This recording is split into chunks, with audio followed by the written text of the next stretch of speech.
Good evening, good evening. Welcome to another special edition of Make We Talk. This evening we have with us three distinguished gentlemen who is no stranger to the Make We Talk program. Mr. Wilfred Rattigan, former FBI agent, Conrad O'Brien, host of Straight Up on Newstalk 93 FM, Dr. David Mohammed, Eastern Caribbean representative of the Nation of Islam. He also holds a PhD in sociology. Gentlemen, welcome to Make We Talk. Thank you for having me. Pleasure to be on. Much appreciated. Thanks a lot. Thanks for having me. Yes. This evening, we're going to speak about the Jamaica's state of emergency, and also we're going to speak about former FIFA Vice President Jack Warner, his extradition to the United States. But let us dig deep. Let us talk about Jamaica's state of emergency first, because what is going on in our beloved country? Sometimes we ask the question if the powers may be know what on earth they're doing. Because we have been having Zozo, Nene, Zaza, Zazun. From when? Mr. O'Brien, can you set your camera that we can see your glasses? So, there you go. The young ladies don't want to see you, because they said they love your voice. They don't want to see you. All right, no problem. Just like how some taxi ladies on the platform love of Rattigan, you know. Oh, lovely, Anyway, lovely. There is a clip that I'm going to play in a couple minutes. Yes. That I want you all to listen to. But before we go on, let I ask Mr. Rattigan to, officially introduce himself, although I did it before, but I'm going to ask each of you to officially introduce yourself to us. That who are just coming on know who Wilfred Rattigan is, who Dr. David Mohammed is, and who Conrad O'Brien is. Wilfred Rattigan? Yes, sir. Good evening, and thanks for having me again.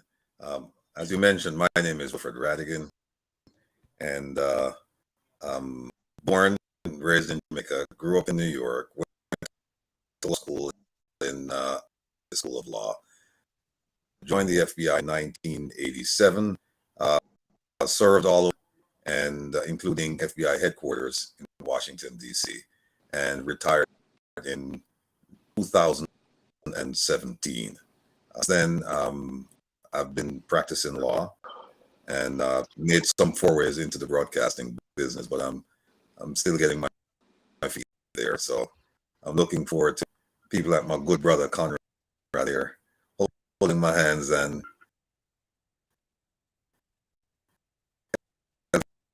success. The issues concerned. Thank you for having me again. Dr. Mohammed? Go ahead, sir. Are you hearing us, sir? I'm prolonged. I can hardly hear you, sir. I want you to introduce yourself to the listening audience. Although I did it before, but I'll ask you to do it again first. Right. Well, apart from being Eastern Caribbean representative and the Black Agenda Project organized Kwame Ture Center in Trinidad. So the manager of the Trinidad football team, longest serving manager, and I would have worked with Mr. for the first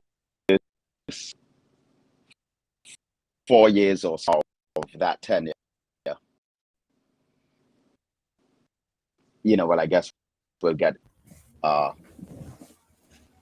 portion of the but yeah, once again, thank you for coming on, sir. Thank you. I think we're having some internet issue with Dr. Mohammed. but we're gonna try and work on that. The gentleman that is the fiery in the morning, Monday morning and Tuesday morning on Newstalk 93 FM. Conrad O'Brien. Go ahead, sir. Hi. Hi, good evening, everyone. Of course, my name is Conrad O'Brien, and I am host of Straight Up Newstalk 93 FM. I'm on Mondays and Tuesdays. I also, by way of training, I'm a trained financial advisor and a trained communicator. Therefore, I use my skill set to do whatever I can. I am engaged in a number of community activities, and I am just basically someone who enjoy assisting and helping people. That's it in a nutshell. I would have basically completed various courses of studies, would be too numerous to mention now, so I just leave it at that. All right, and I hope we'll have a good program going for the next, 2 hours or so? Well, let's see if we're going to go for the next 2 hours. Maybe 1.5 hours. It all depends on how the discussion go. Okay. I know Dr. Mohammed may not have a long time with us. So what we're going to do, we're gonna start with Dr. Mohammed with the I hope you don't mind Wilfred Rattigan, because I know Wilfred have some discussion to go into pertaining to the state of emergency. But because I know Dr. Mohammed don't have enough time here with us, I'm going to start with Dr. Mohammed when it comes on to FIFA Vice President Jack Warner. What is going on in Trinidad, Dr. Mohammed? Is the Trinidadians still hold Jack Warner in high regards? I would say some of us don't. The ones who don't think it more has to do with than the FIFA issue. Are you hearing me clearly? No, we're not. You're going in and out. There's you say and you drop off and say and drop off. So I don't know what's going on. Maybe I have to call you or something. I don't know. Yeah, but I'm hearing you much better now. Yes, go ahead now. All right. So some people in Trinidad are against him. Are not so football. Hold on for me, Dr. Mohammed. Dr. Mohammed, hold on. There's an issue that we're having here. I don't know if it's the internet issue or what, but I am not hearing you clearly. So what I think I have to do is maybe have you on video, but turn your mic off. I'm going to give you a call and see if I can get you better. Okay. Is that okay with you? Yes, that's okay. Yes. When I get through, I'm going to try and get through to Dr. Mohammed right now.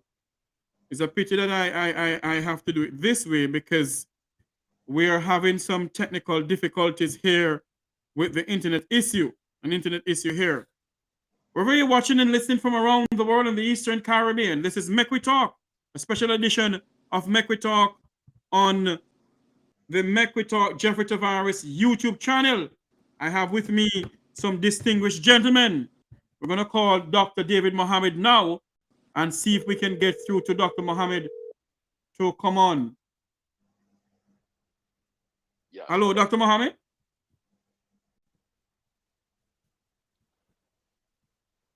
Are you hearing us, sir? Can you hear me? Yes, we can hear you.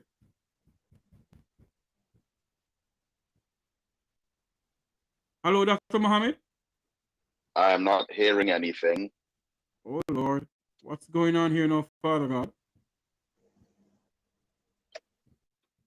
What is going on with this thing? I think if you're hearing me, I think what I'll have to do is totally disconnect out of the live stream that they can run at the same time on the same device. Okay, disconnect the live stream, sir, and come back. Okay, Wilfred Rattigan. Can you hear me? Yeah, I can hear you now. Dr. Mohammed? Oh, Lord. So Rattigan, it seems that we're having some we have not called the great-great-grandson from St. Thomas to come on, you know. Good afternoon, good evening, Dr. Mohammed. Hello. Yes, are you hearing us now? Can you hear me? Yes, I can hear you. Are you hearing us? All right. I'm not hearing anything. I think it's definitely an internet problem, if you're hearing me. What on earth is going on here? All right, Dr. Mohammed, just bear with me. If you can hear me, I'm going to give you a call right back. I'm going to work on some. Dr. Mohammed, if you can hear me, I'm going to give you a call right back. Let us just deal with this issue here and then call you back, sir. All right. Sir Rattigan, are you hearing us? Yeah, I can hear you. Okay. I'm going to deal with this issue here. Tell me, what is your views on the whole state of emergency here in Jamaica? Well, I think it's can you hear me? I'm hearing you. Okay. I'd like to defer to my brother Conrad, because here's why. He's in Jamaica, and he watched the proceedings very, very closely. I did, but not as much as he did, and I do have some opinions regarding that. But what I'd like for him to do is to lay the foundation, and then I can add my piece to it. I think that's the best way to go, rather than add my piece to it and then have him come, later on with the foundation. Is for him to lay the foundation, and then I can add my piece of the building block on that, if you don't mind. Okay. Sir Conrad, go ahead, sir. Hold on. Yes, go ahead. Nah, Are you hearing me? Yes, we're hearing you now. Go You ahead. hear me? Good evening, everyone. You hear me? Well, Yes, we're hearing you. all right, good. So, as you know, the Jamaica Labour administration is serving its second consecutive term government. But when you look at the overall governance structure here in Jamaica over the last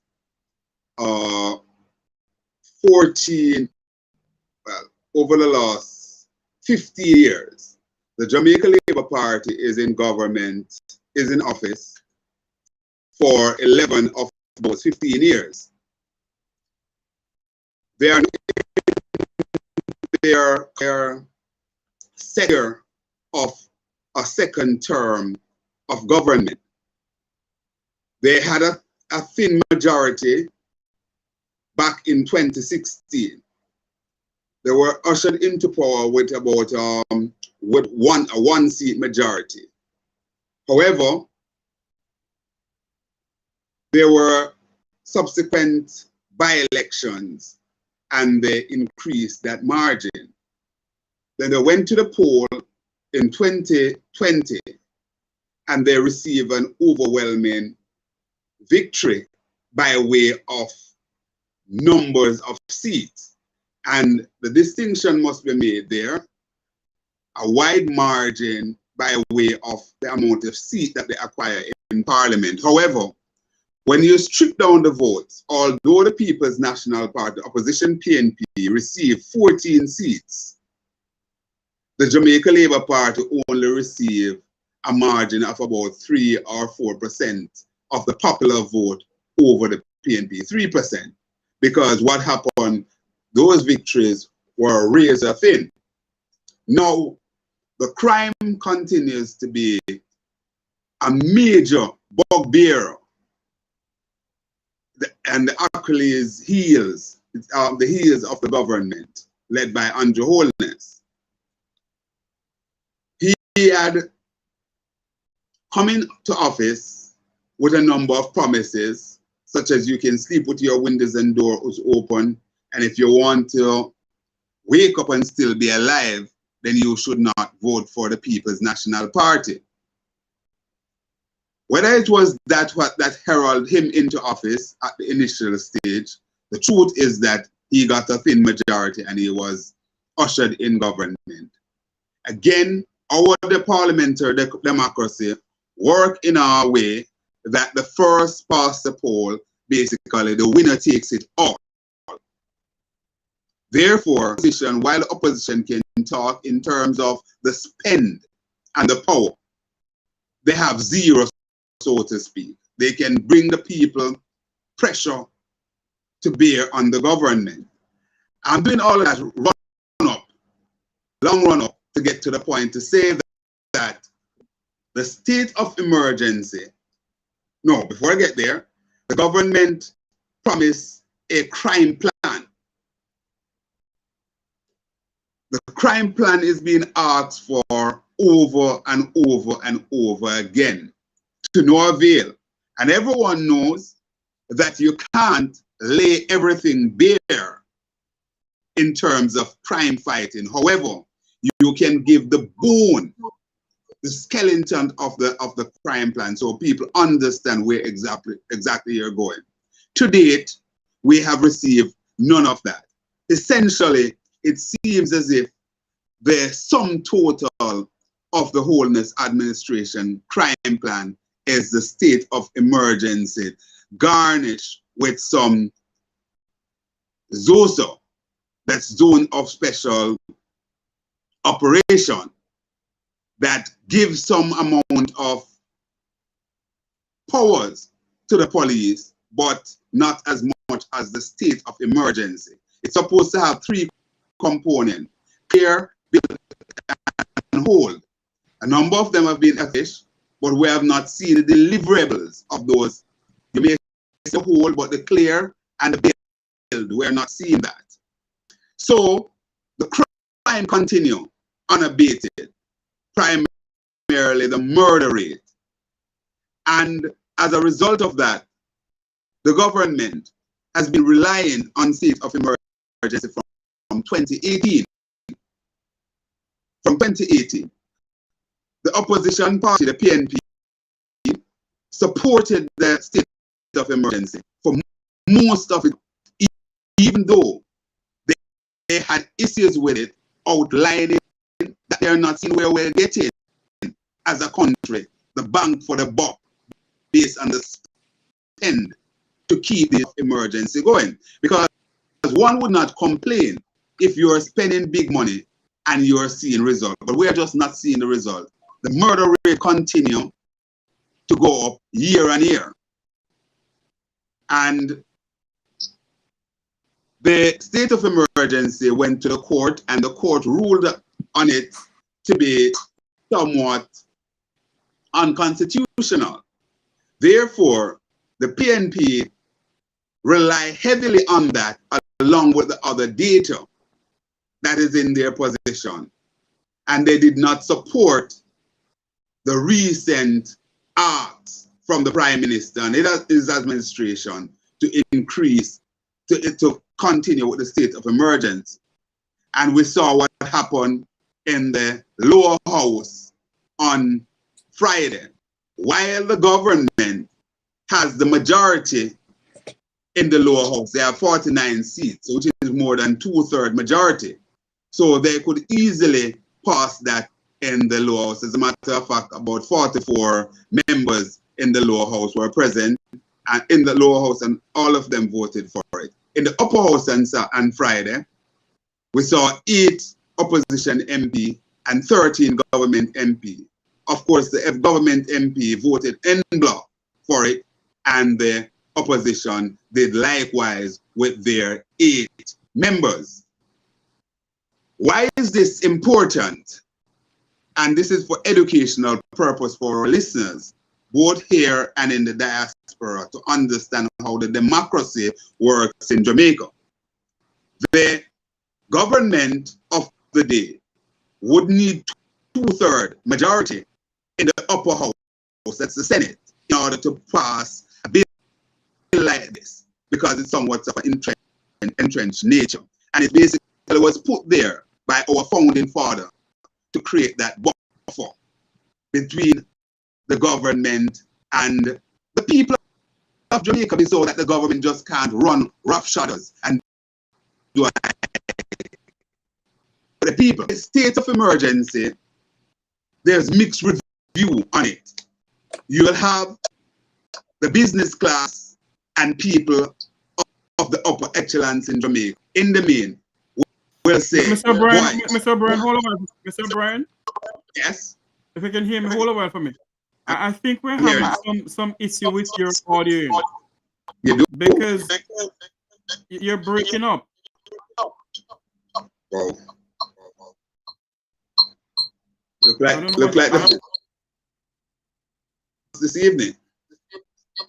Pardon me? Seems like the Philistine is up on us this evening. But the devil is a liar. Kind of continue there and see what can happen. Because yeah, I'm hearing you clearly though. I don't know, but I'm hearing clearly. I am hearing you. You're breaking up from your end. But anyway, continue. Let us see what can happen here. Yes. Yeah, so quickly to conclude, as I was saying that there's a mixed bag, because there are some people, of course, you heard the private sector organization of Jamaica through its president, Mr. Keith Duncan, and a number of other private sector organizations asked the government to stop the extension. However, the civil rights group here in Jamaica, Jamaica for Justice, and I must apologize for the executive director. She was unable to join because of some commitment. So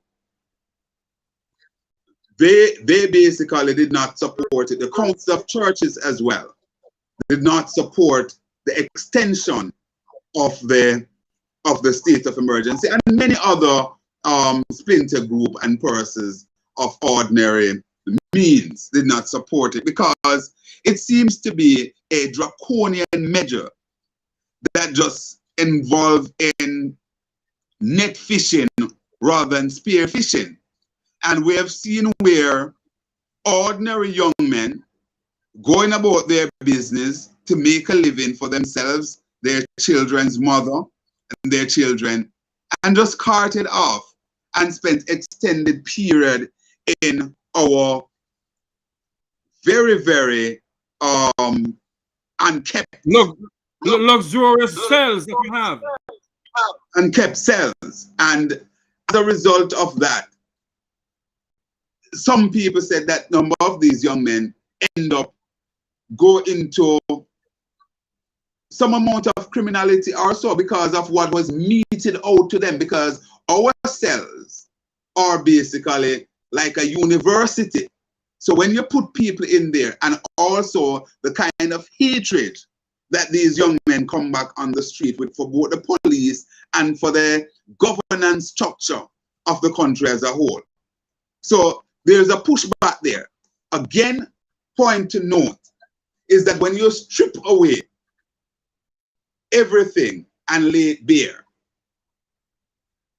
the police can always saturate any community with boots on the ground and do their job with a state of emergency.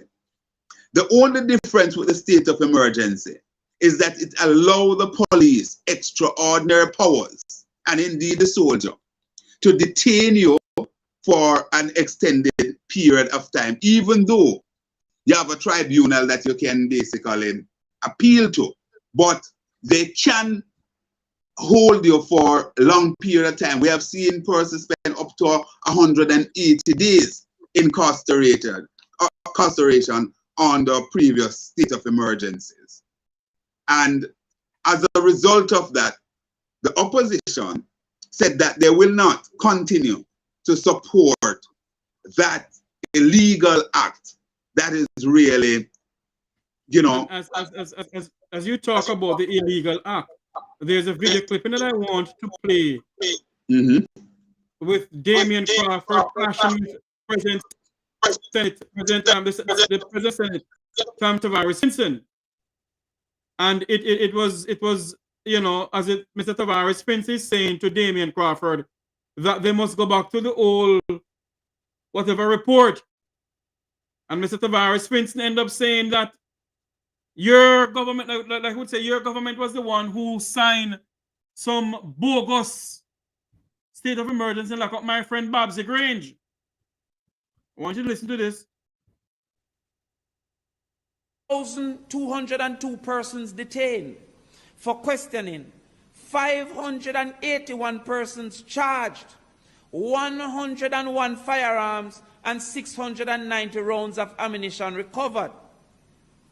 In the first 6 months of 2018, more persons were detained than what has been in this report.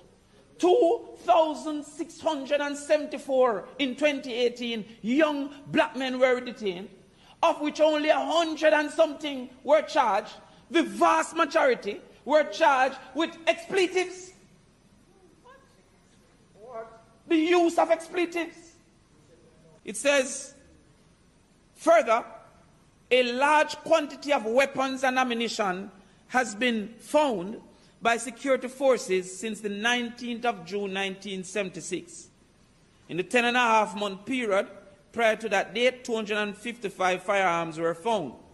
In the period after that date, 460 firearms and 7,496 rounds of ammunition. The breakdown of firearms found was 136 homemade shotguns, 98 shotguns, 10 sawed-off, 39 pistol, 1 homemade, 179 revolvers, 8 homemade, 7 rifles, and 1 submachine gun. 1976. This is the state of emergency that the government said was the worst state of emergency, should not have been called, and was used for political practice and political gain. I'm going to wrap up here because it's a 17-page document for which I will advise all to read. It says, the successes achieved by the security forces during the period under review owed a great deal to the cooperation of the public. The responses from the citizens had been good. They had given information for which would not have been possible had there been no state of emergency. We have before us the most critiqued state of emergency by the government side. That is Senator, you know, I don't want to interrupt you. Please don't. But in the interest of fairness and honesty, what you are reading from is a policy paper. You need to read the Smith Commission report on the 76th state of emergency. That's what you are to read. No, what you need to do is to WhatsApp your group and tell them what to read. That is what you need to do. You cannot tell me, that's what you are with to all read. due respect, you want to tell me how to vote, how to think, how to read, I how can't to tell speak. you that. You don't involve yourself today. You must strike that from the record all I can do is tell, and put it in the WhatsApp group. Tell them what to read. They have read nothing. So you go and tell them what to read. All I can do is tell the people of I don't Jamaica want not nothing to more, be Mr. misled. President, with due respect. You read the Smith You Commission cannot intervene. where they were signing blank detention, Listen, blank detention I order want and to know lock up, from you, and lock Mr. up my President. friend Babsy Grange Listen. with blank detention form. That you for read. Mr. President. And Lambert Yes. Brown, you don't even bother start because you walking on very sticky ground.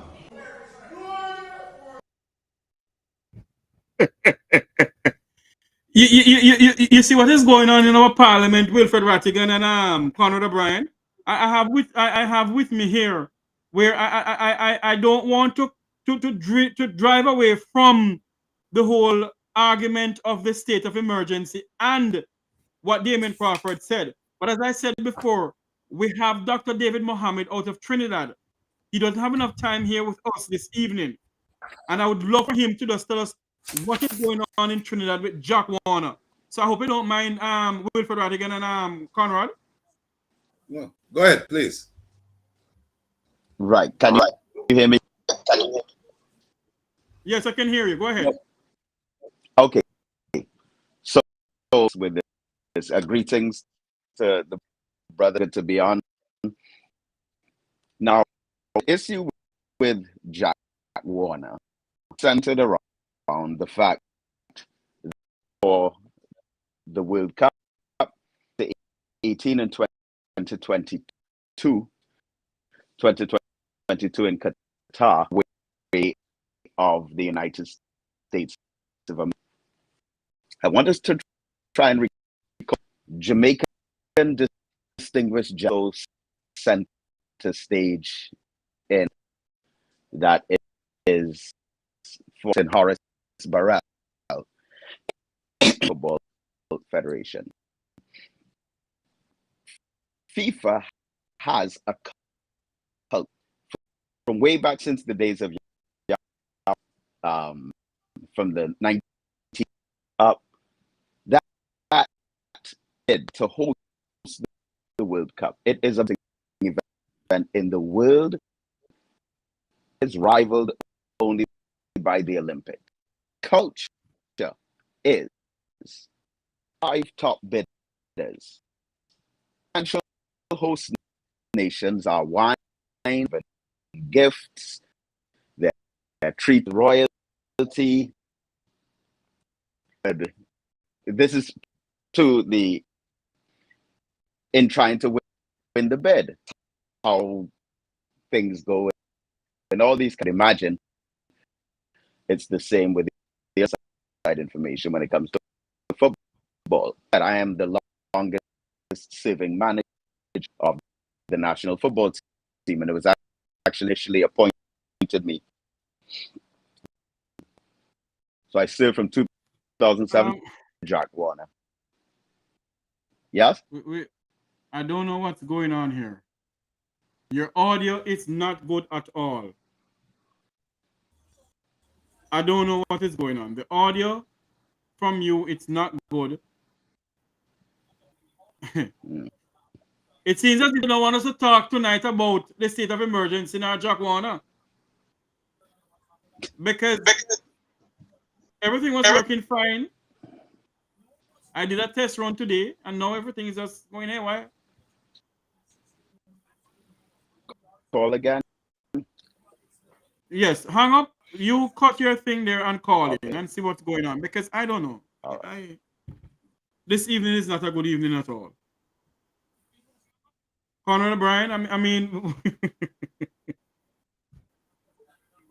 I don't. You hearing me clearly? I'm hearing you. I'm hearing you clearly. Yes. Good. I just hear from our brother Rattigan while we wait for brother Mohammed. Yes. Dr. Mohammed. Yeah. Regarding the state of emergency or Jack Warner? Yes. Oh, wait, well, we can do Jack Warner, then the state of emergency.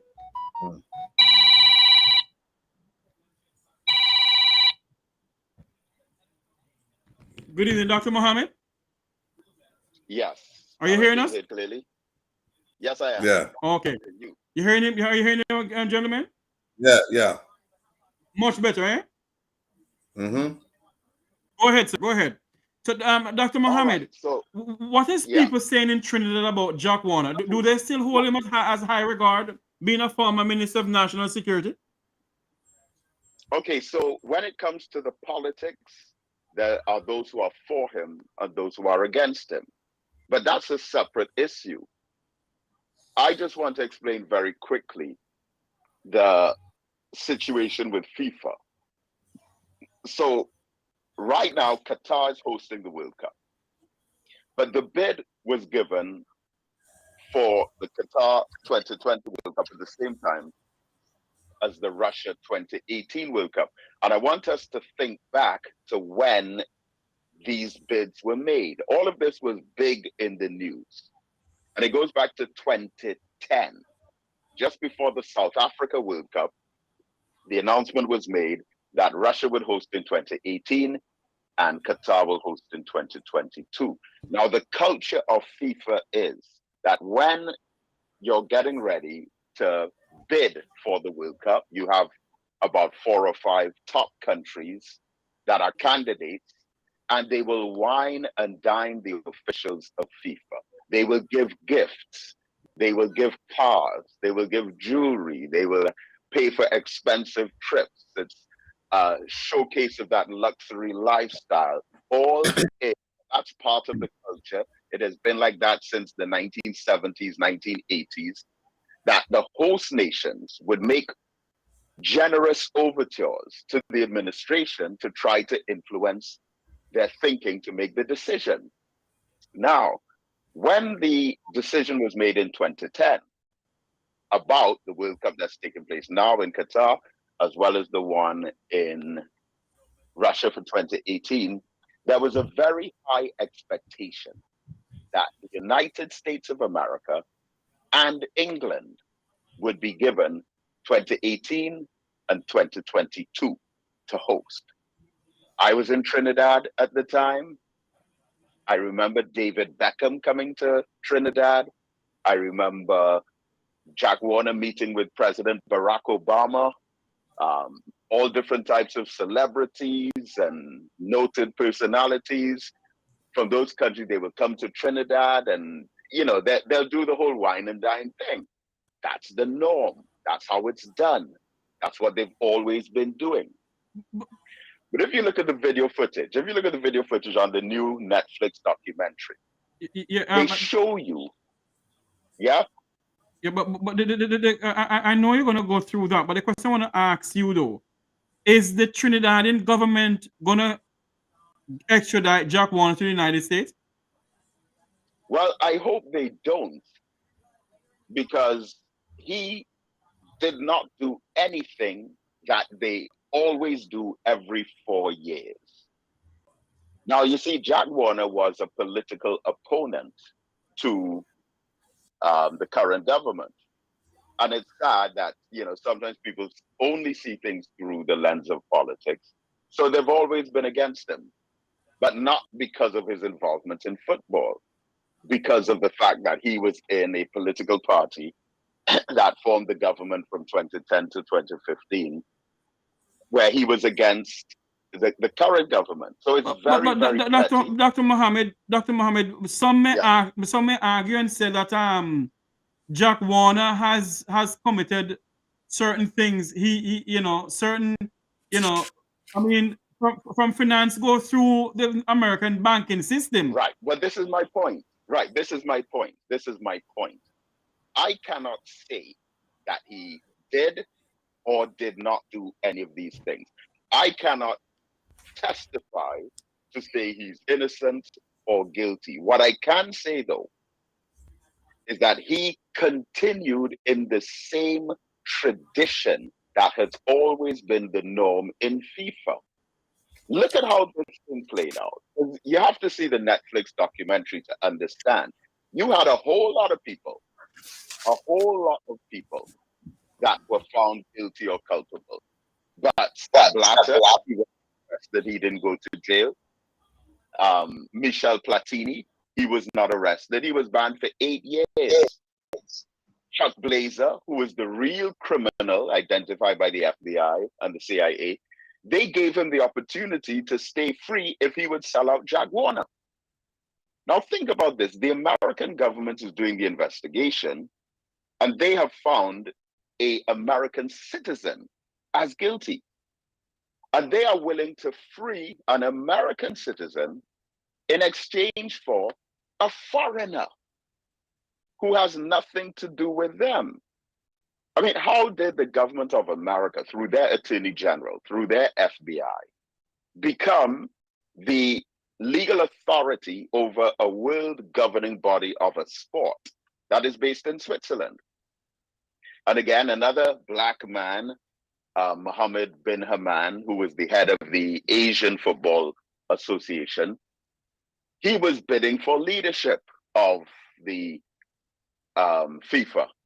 And Jack Warner, who was one of the most influential people, based on the number of votes that he had inside FIFA, because CONCACAF has about almost 30 members.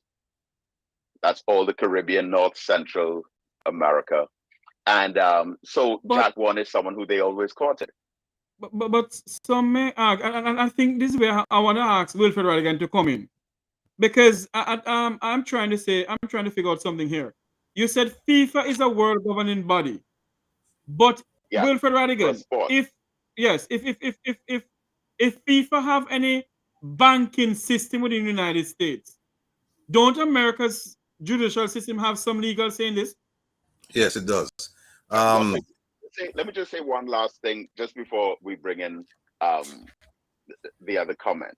And the point is, the reason that all of this exploded is because America and England did not get the bid.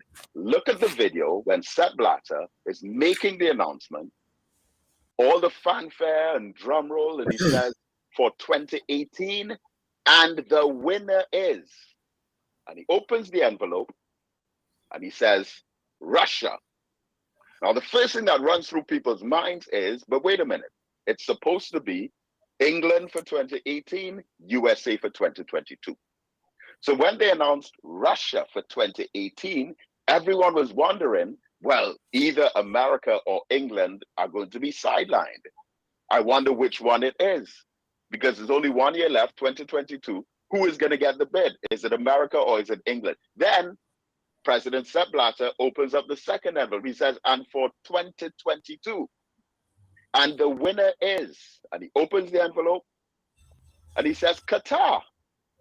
Now everyone is in total shock because both America and England were sidelined. Now, if you look at the video, you will see President Bill Clinton holding his mouth open, can't believe it. You see all the American officials, Sunil Gulati, I think Prince William from the royal family was there as well for the announcement. All of this shock, they could not believe what had happened because they had spent so much money, so much bribes and inducements and gifts and all of that. And I believe that FIFA had them believing that the announcement was going to go their way. But they also had a vision that the World Cup is not just, it's not the European Cup with special guests. It's the World Cup, which means Africa, Asia, the Middle East, as well as Europe and America and everywhere in between.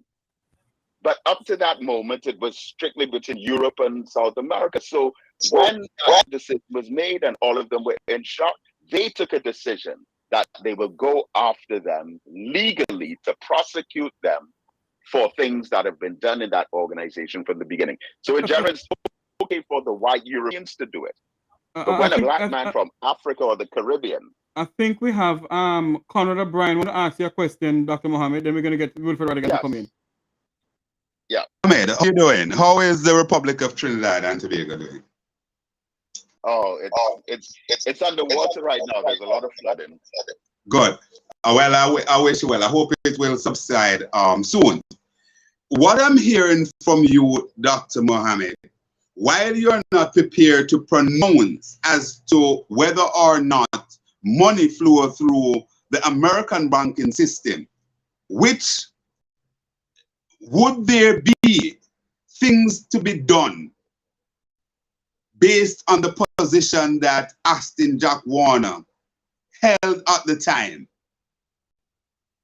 would have to include monies that would say wire through FIFA or any other bodies connected to FIFA that would just have to come through the American banking system, that probably not include corruption, but because based on what you're saying, and I'm deducing now that they were out for Jack because the bid didn't go the America or the England, the European way. That you think that's a factor? So the factor that could be what is basically causing this furor. Not that money was illegal, but there was just by virtue of the campaign, the things to do, money would not naturally would have to send through the American banking system for Jack to be in possession of.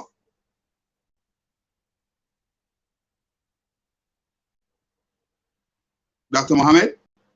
Not hearing anybody there. Hello? Everybody gone. American banking system is I'm not. They found their culprit. Their culprit is a man named Chuck Blazer. So the FBI arrested Chuck Blazer. He was the general secretary for the American Football Association, United States Soccer Federation. But what they did is they gave Chuck Blazer the opportunity to avoid prosecution if he sells out Jack Warner. Now they have a criminal in their country who they could bring to justice. And they will rather free. I'm aware of that. In case you didn't hear me asking, is it that based on the things to do for the CONCACAF region, Jack being a vice president of FIFA at the time, would it be automatic that money would have to come through the American banking system to reach him to carry out certain functions, save and apart from corruption? It's just the thing that would have to happen. Right. Is that so? Yeah, well, I don't know, but I would say not necessarily, because FIFA is based in Switzerland and CONCACAF's headquarters was in Trinidad. So between Switzerland and Trinidad, and then of course you have the CFU, who had a headquarters in Antigua. It was in Trinidad as well for a while. But not necessarily does the American banking system have to be involved. Now, I don't know all the technicalities of that, but FIFA's headquarters is in Switzerland. The money comes from Switzerland. CONCACAF's headquarters was in Trinidad. Chuck Blazer, who they found guilty, was in America. And so I guess Jack Warner, part of the bringing down of Jack Warner had to do with linking him to Chuck Blazer. And Chuck Blazer basically turned state witness, or he was given that opportunity to be protected by the state if he could help to bring down Jack Warner. Okay, Dr. Mohammed, in the interest of time, we're gonna have Wilfred Rattigan to come on and give some input on the whole banking system in America. Why, a lot of people is saying that Jack Warner don't have a bank account in America. He doesn't have any property in America. But let Wilfred Rattigan come in and explain to us, if the money goes to the American banking system, what can happen? And also to those who have donor funds in Jamaica, another part of the Caribbean, who trouble poor people money. Wilfred Rattigan, come on in. Yes, can you hear me? Loud and clear, man. Okay, let me just pick up on what Dr. Mohammed said. I don't know the motivation behind the actions taken by the US government, but I can tell you that at the time this was going on, I was a unit chief in the criminal division, and I heard the daily briefings regarding FIFA. Now, this investigation started out as an organized crime investigation, and somehow Chuck Blazer, his name came up in that investigation. So the FBI began to look at him as well as a bunch of organized crime figures. In doing so, the IRS was also looking at him. And when it became known that these two entities were looking at the same person, that's when they began their efforts. And in doing so, they realized that based on information they received from Chuck Blazer and others, that there was a bribery scheme involved in how the World Cup was awarded. And I have a document here in front of me as well that I pulled off the internet, and it's kind of jogging my memory about what happened. Here's how Jack Warner got involved in this whole thing. The South Africans, because remember there was also an allegation that the South Africans got the World Cup as a result of some bribery scheme as well. But what the FBI was able to determine was that there was a payment in 2008, that was $10 million. It went from a guy by the name of Danny Jordan, president of the South African Football Association, to accounts controlled by Jack Warner, who was the head of CONCACAF. And that the payment was, they said the payment was a key piece of the American prosecutor's indictment that accuses Warner of taking a bribe in exchange for helping South Africa secure the right to host the 2010 FIFA World Cup. So that's where his involvement became apparent. They were looking at him primarily from the South African perspective, saying that they could track and trace funds going from South Africa. It says the General Secretary of FIFA, Valke, was alleged to have transferred the money that was given to him by the guy from South Africa, Danny Jordan. So Danny Jordan gave this guy Valke, the General Secretary of FIFA, $10 million, which he transferred to accounts controlled by Jack Warner. Then they went on to say that payment from the South African Football Association was intended to support the development of football in the Caribbean. And 1.6 million of the South African payment was used by Warner to pay personal loans and credit cards. And a further 360,000 was withdrawn by people connected to Warner. The report goes on to say that the Trinidadian supermarket chain, JTA Supermarkets, also received $4.8 million from the FIFA payment. That's from the $10 million. So based on the FBI perspective, this is how he got involved in it. Now, going back to the idea of how can someone who's not a U.S. national wasn't involved in any criminal activity in the U.S. Where does the U.S. gets its jurisdiction from? And here's where it gets a jurisdiction. If you wire transfer funds perceived to be ill-gotten gains, alleged or otherwise, and those transferred funds touch the American banking system, that's where the jurisdiction comes in, because they said now, you have compromised the integrity of the banking system, and therefore there's a penalty for that. In fact, there's a law for that. There's also a law called the Travel Act, which says that if you travel to the U.S.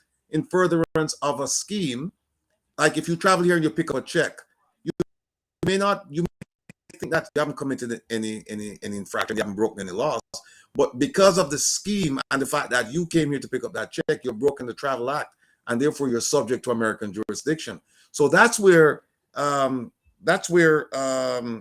what's his name? Jack Warner. That's how he got involved in the scheme. Based on my knowledge of it, my knowledge of it doesn't go to the motivation regarding who should have gotten it, who shouldn't have gotten it. My knowledge of it goes to the fact that they're saying that they tracked and traced these funds going from South Africa to, I think, Zurich, and from Zurich to Trinidad. And the money went to accounts controlled by Jack Warner, and the monies went through the American banking system. Now, also, what I'd like to point out is that lots of people went to prison. In fact, and Dr. Mohammed is right. Blatter and Platini, I think Platini was banned for 8 years. And there are some people who should have gone to jail, but for some reason they didn't. But here's what happened. There were people from the United States, Argentina, Venezuela, Uruguay, Brazil, Honduras, Chile, Paraguay, Colombia, Costa Rica, Cayman Island, Nicaragua, Bolivia, Trinidad and Tobago, and the Cayman Islands. These are all people who pled guilty or were convicted. In fact, there's a gentleman by the name of Darian Warner, who's Jack Warner's son. He pled guilty. So as far as the motivation, why it was done and who should have gotten it and who didn't get it, I have no knowledge about that. All I can tell you, as far as Jack Warner is concerned, they're saying that, look, there was a bribery scheme, monies were paid, and they were ill-gotten gains, and they touched the American banking. They used the American banking system to transfer those funds to Jack Warner in Trinidad. And so they're saying that as a result, he fell under the US's jurisdiction. Yeah. Dr. Mohammed, your final word. Go ahead, sir.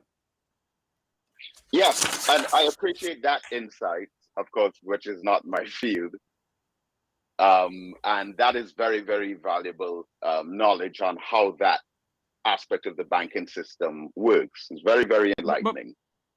But also, but from where I stand, but also, hold on for me, Dr. Mohammed. But also, Wilfred Rattigan, the United States, in the state of New York, the Attorney General of New York was the one who ended up filing a it wasn't a lawsuit for Jack Warner to be extradited. Are you aware No, of that? No, the extradition that was done through the State Department and the Department of Justice. And what Mr. Warner did, he claimed claimed that, look, I don't have any accounts in the United States, didn't commit any crime in the United States, so the United States should not have any jurisdiction over me. However, he did admit that monies came through the U.S. banking system to him, and that's key, because that's how the U.S. got jurisdiction over him. Now, we appealed all the way to the Privy Council in England, and they came back and they said they rejected. It's back in the courts in Trinidad to figure out, okay, how are they going to handle this matter? But I think, and I mean, Jack is no spring chicken. Jack is, I think he's like in his 70s or 80s. And 79, I think. Yeah, he's almost 80. Right. So, and the U.S. is desirous of having him come back to face justice. Now, here's what I think is going to happen.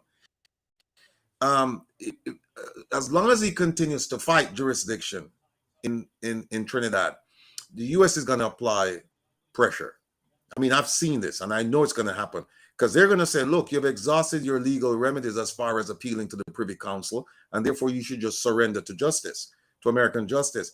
If the courts in Trinidad, if they don't accept that, and if the government doesn't extradite him, mark my word, there will be diplomatic pressures brought on Trinidad in a variety of forms.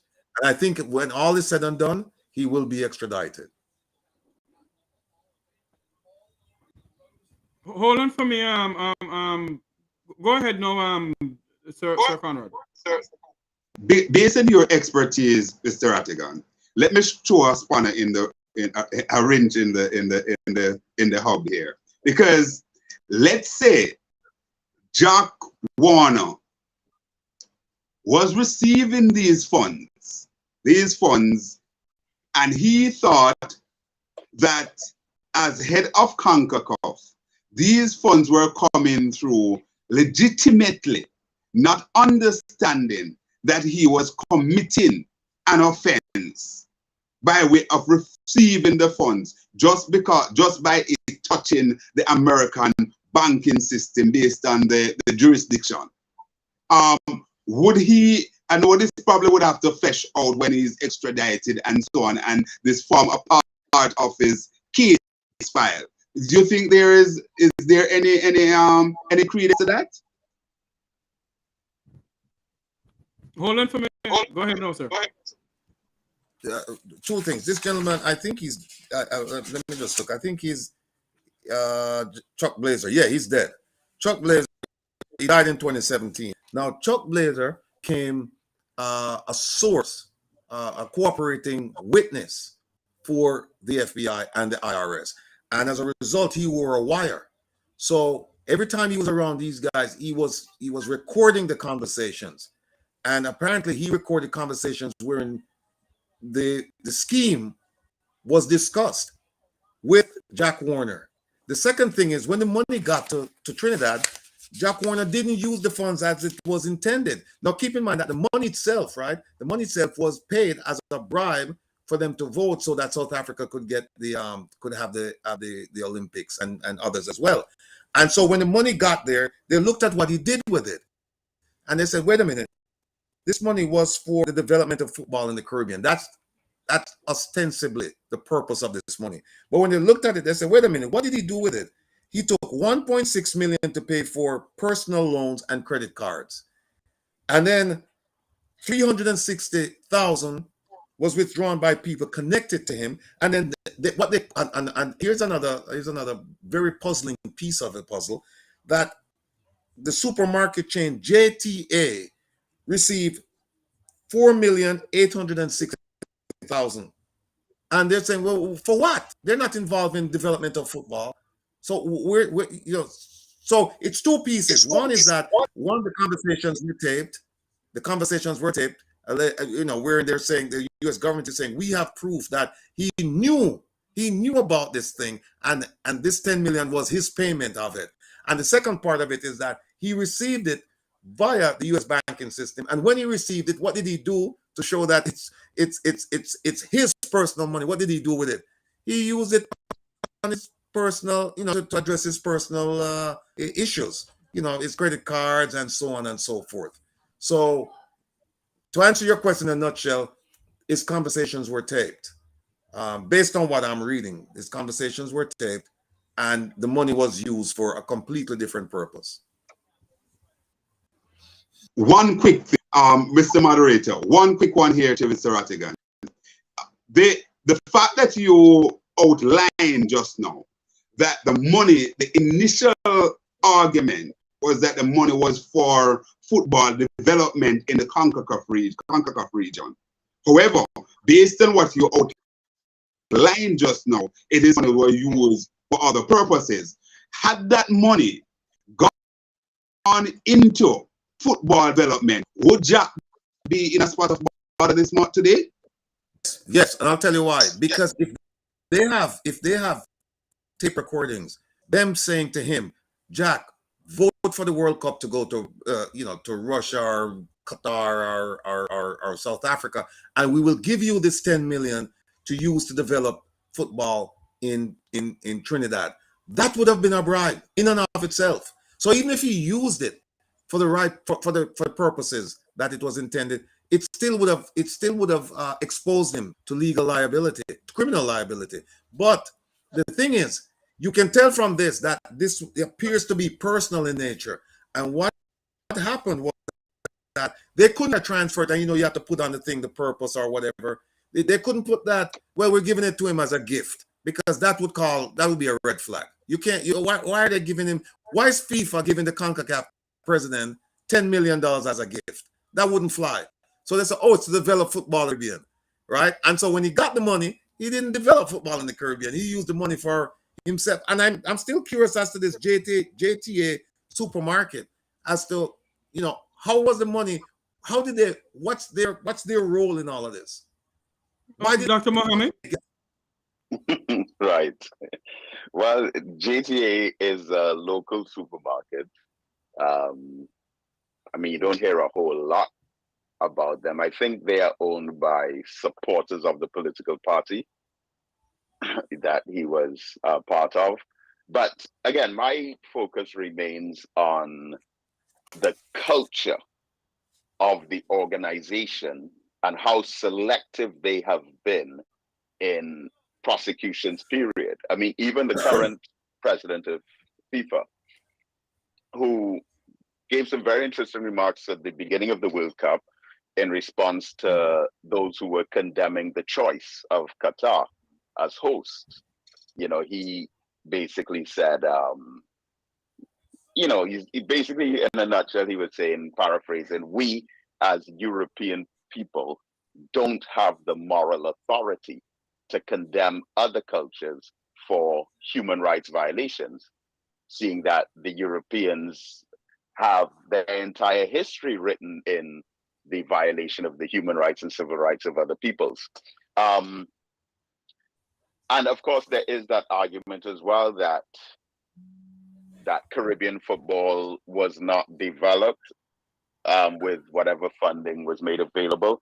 But there are some very strong arguments to suggest that, and this is why some people are on his side, because he did so much for CONCACAF as well as Caribbean football in general.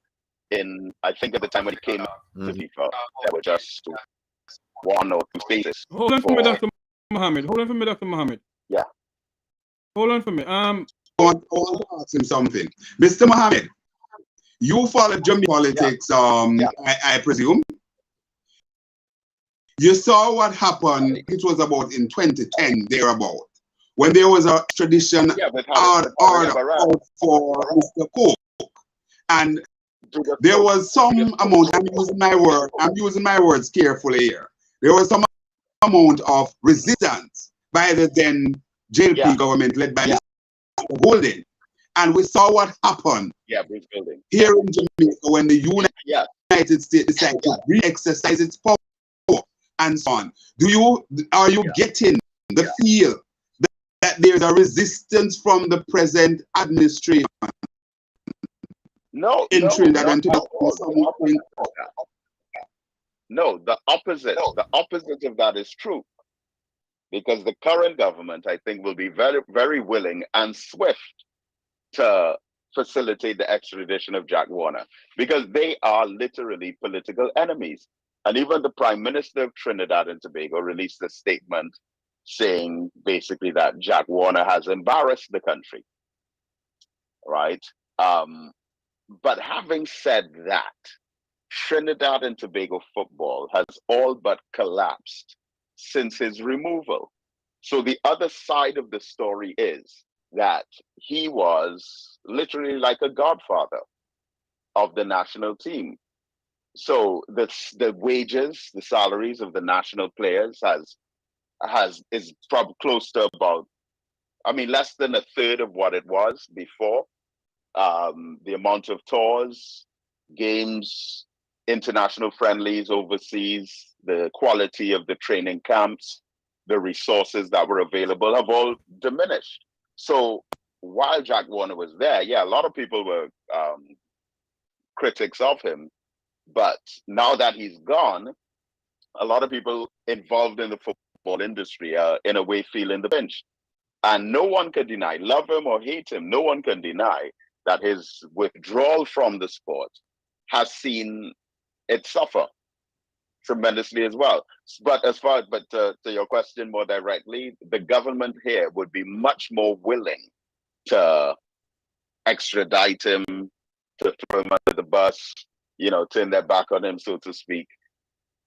And also, in context of the Dudas Coke incident of 2010, there's not expected to be any kind of reaction like that here. Simply will not happen, because Jack Warner has been largely quiet for the last, I'd say since 20, maybe for at least the last 5 years or so, he's been quiet.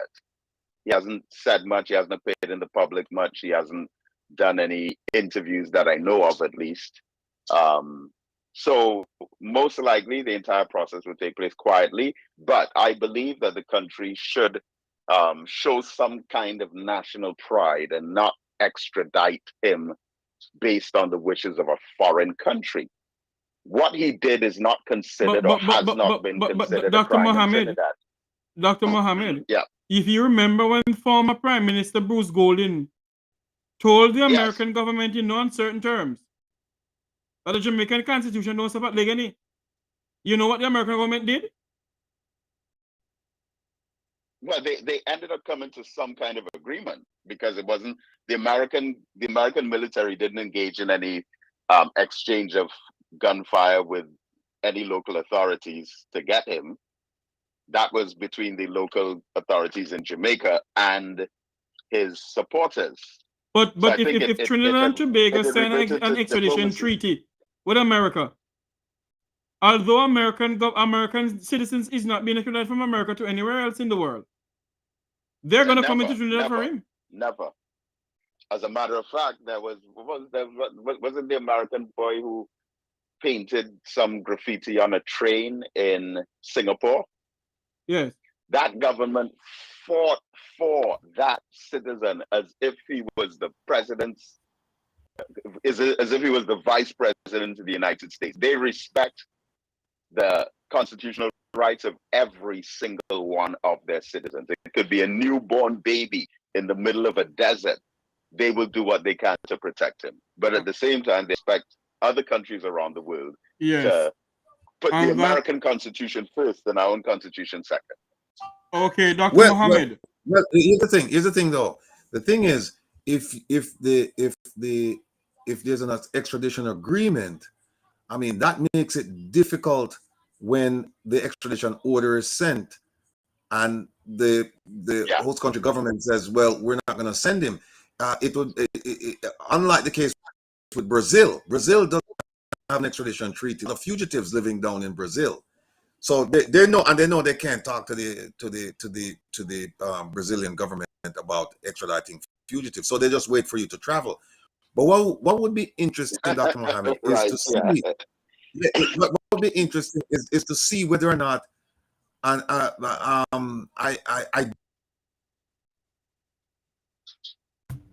see whether or not any country has ever petitioned the U.S.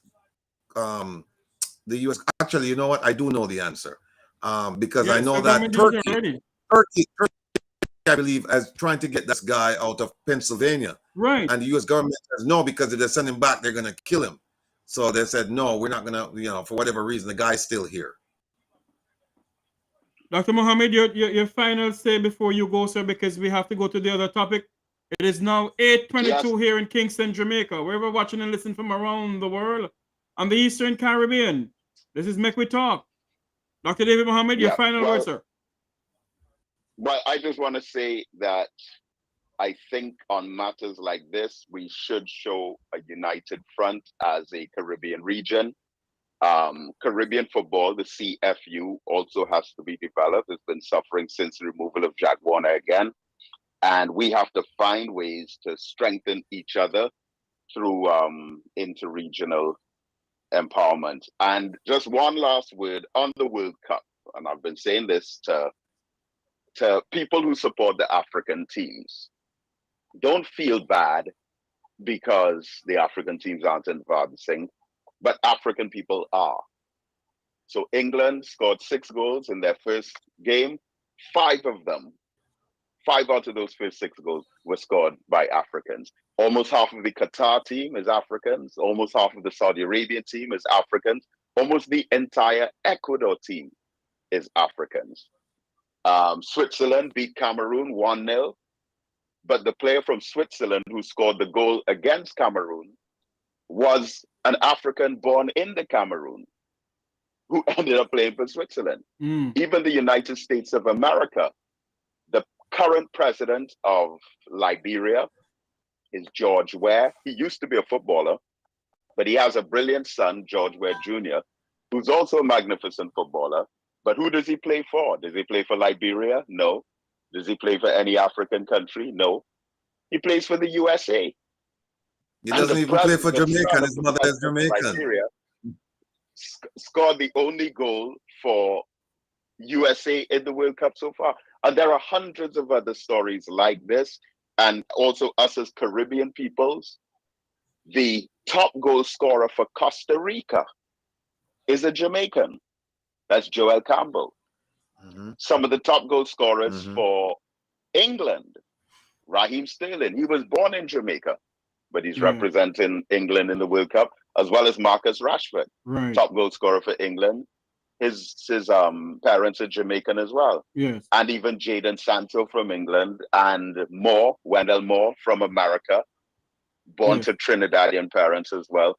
So we are there, but we're just not there as one team. Yes. Thank you very much, Dr. David Mohammed, Eastern Caribbean representative of the Nation of Islam.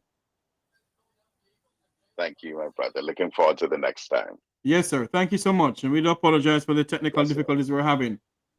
Yeah, well, we understand the world that we're living in. Yes. Thank you. That was Dr. David Mohammed out of Trinidad and Tobago, speaking about the well-known vice president for FIFA, Jack Warner. We're going to switch gear now. We're going to go back to the hot topic here in Jamaica, where the Prime Minister of this country believe, or his party believe, that they can continue having state of emergency to solve Jamaica's crime problem. We have well-known talk show host out of Newstalk 93 FM. The young lady just said they'd love to hear his voice when he speaks. The fiery voice on the radio station down there. And we have well-known son of the soil from Waterhouse. I hope, big up all Waterhouse Massive. I hope you're watching. Wilfred Rattigan, former FBI agent, attorney at law. We're going to come in and we're going to dig deeper into this state of emergency. Conrad O'Brien, do you believe that the government of Jamaica continue breaching the constitution of the land with the state of emergency, sir? All right. Well, it must be, because if there's a ruling out of the court, and we continue to exercise what the courts rule against, then certainly it must be that the constitution continue to be breached. However, the plot thickens because the Prime Minister gave the clearest indication today at our area council meeting, or meeting of the Jamaica Labour Party, that he is contemplating calling another state of emergency so soon as this 14 days elapse, because that is in his gift so to do. Because remember now that the constitution permits the government to have 14 days state of emergency. What they need the opposition for is the extension. So he could basically ignore. Hold on, Brian. So you're saying to me that any government in power can call a state of emergency anytime they want, every month, on? Every time. But certainly what would happen, it would breach good governance, and it would show that there is a sort of disrespect for the opposition and other bodies. The Prime Minister choose to go that way. But it is in his gift to call another state of emergency. However, he will still have to go through the same process or similar process that we saw on Friday as soon as the 14 days up.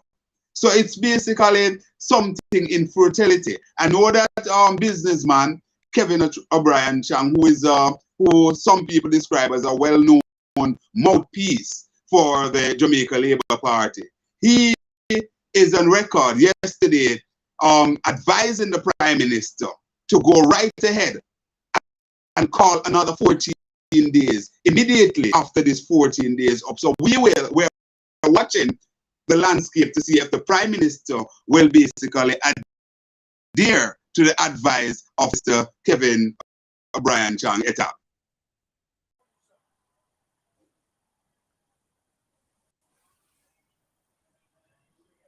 Yes, Mr. Rattigan, go ahead. Yeah. You know, in all of this discussion, we're leaving out one significant person. One really significant person. And I'd like to raise the issue. If you recall, based on the constitution that we have in Jamaica, the head of state is the Queen. It's now the King. Mm-hmm. And the King's representative is Governor General. Mm-hmm. Right? Mm-hmm. Now, a state of emergency cannot be called in Jamaica without conferring with the Governor General. The Governor General is the last person to say, yes, go ahead with it. So the question I have to ask is, with all of this going on, what does he think? Because we haven't heard his views on it. Who's making the plea? But Wilfred Rattigan, hold on there for me, Conrad. If the Prime Minister go to the Governor General and say, look here now, Patrick Allen, me want to call state of emergency, you know. You just go with me, you just when we go with you, just go already. To me, it seems that the GG is a yes man to Prime Minister Holness. Maybe I'm wrong, Conrad O'Brien. But what I'm saying is that somebody ought to put that question you just asked out in the public sphere to say, wait a minute, the Prime Minister can the prime minister doesn't have the right to call a state of emergency. He can announce it, but he must, not may, not if him feel like, he must go to the governor general. So the question is, Governor General, you're a judge and you know what's going on in Jamaica. So what is your view on this SOE? Tell us, why is it that you are in agreement with issuing these SOEs to the government? I think that he should be made to answer that question. I'm going to let Conrad come in with this, but listen to me. My views on this is that on the advice of the Prime Minister, on the advice of the Prime Minister, the GG will sign, say yes. Based on what the PM on the cabinet tell the GG, he signed off on it. Am I wrong, Conrad O'Brien? Absolutely correct. Yeah, but hold on one second. Wait, 1 second. But the GG lives in Jamaica, so it's not like he doesn't live in Jamaica and then like the Privy Council is far, so he's doing it on paper. He lives there, so he reads, he hears, he knows what's going on. You have any then proof that the he second lives there? question is, yeah, he lives there, man. He's in King's House. But listen, the thing is, the question I would ask him, I would say to him, listen, and remember, the GG is supposed to be independent. It doesn't serve the government of Jamaica. The GG serves at the region of the King of England. That's whose interest he represents. So the question I have to ask him is, did you, Mr. GG, did you talk to your boss? Did you talk to the king and lay out all of this to get advice from him, or did you just go along with the proclamation made by the Jamaican Prime Minister? That's what I need to know, because he can't be a rubber stamper. Well, that's that. Hold on for me, Conrad. You're gonna talk, Conrad. Based on what is going on in Jamaica, I don't think the GG advised King Charles about nothing. And Prime Minister Holness is the one who got to the GG and said, listen to me now. Me want state of emergency. I'm an advisor, I need to sign it. It is well known that the Prime Minister of this country has breached the Constitution and the fundamental human rights of the Jamaican people. Conrad O'Brien? My brothers, what happened? We have what is called a titular head in the Governor General. The Prime Minister is the head of the executive. It's the other way around. Rather than you would say that the GG is the top man in Jamaica, and if you're the top man, you are supposed to give direction. However, in this case, and in pretty much all the roles that the Governor General plays, actually the Prime Minister gave the instruction and the GG rubber stamp. We can even go back. We have what is called the throne speech in Jamaica, right? That is at the open and the beginning of Parliament.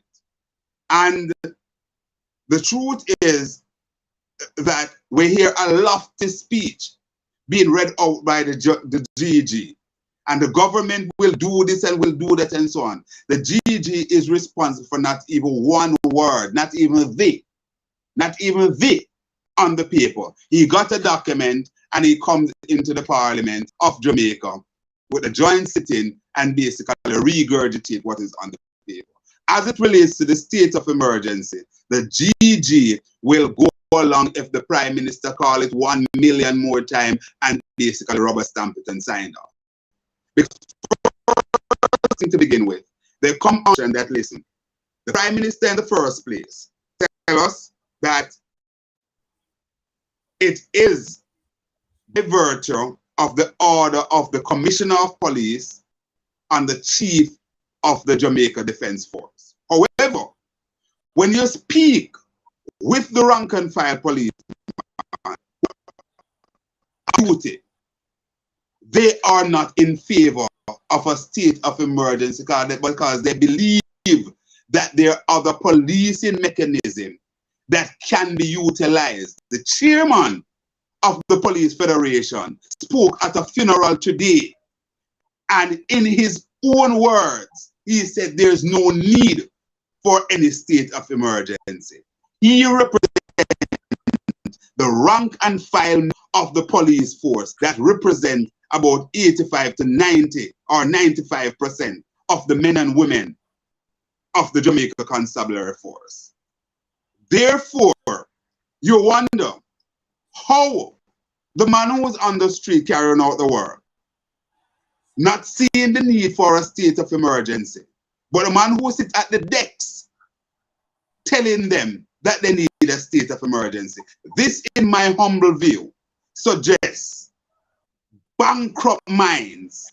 And I'm on record, on my program, I'm on record calling for the resignation of the Commissioner of Police and the Minister of National Security. We need fresh pair of hands and fresh eyes, fresh minds. Remind the present commissioner held the post of Chief of Defense Staff and also was appointed as the first and only security advisor to the Prime Minister, to a Prime Minister of Jamaica.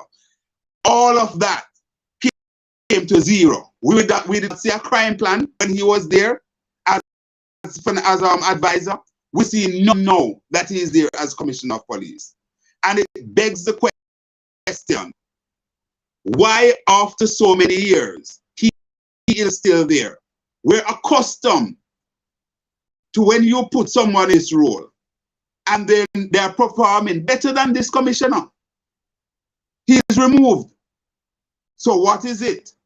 Why we can't see the back of this Commissioner of Police? And I dare say, the of National Security. Under Bobby Montague, he wasn't doing as badly as the present commissioner, present Minister of National Security. But then again, when you look at Bobby's shade, it's a little bit off. I rest my case.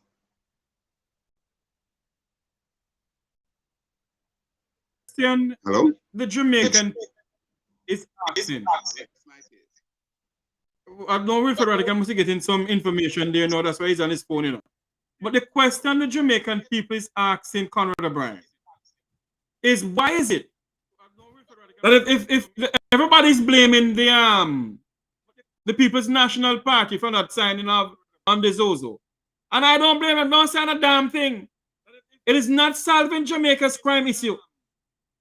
And as far as I'm concerned, as what you said before, the government have a bankrupt mind.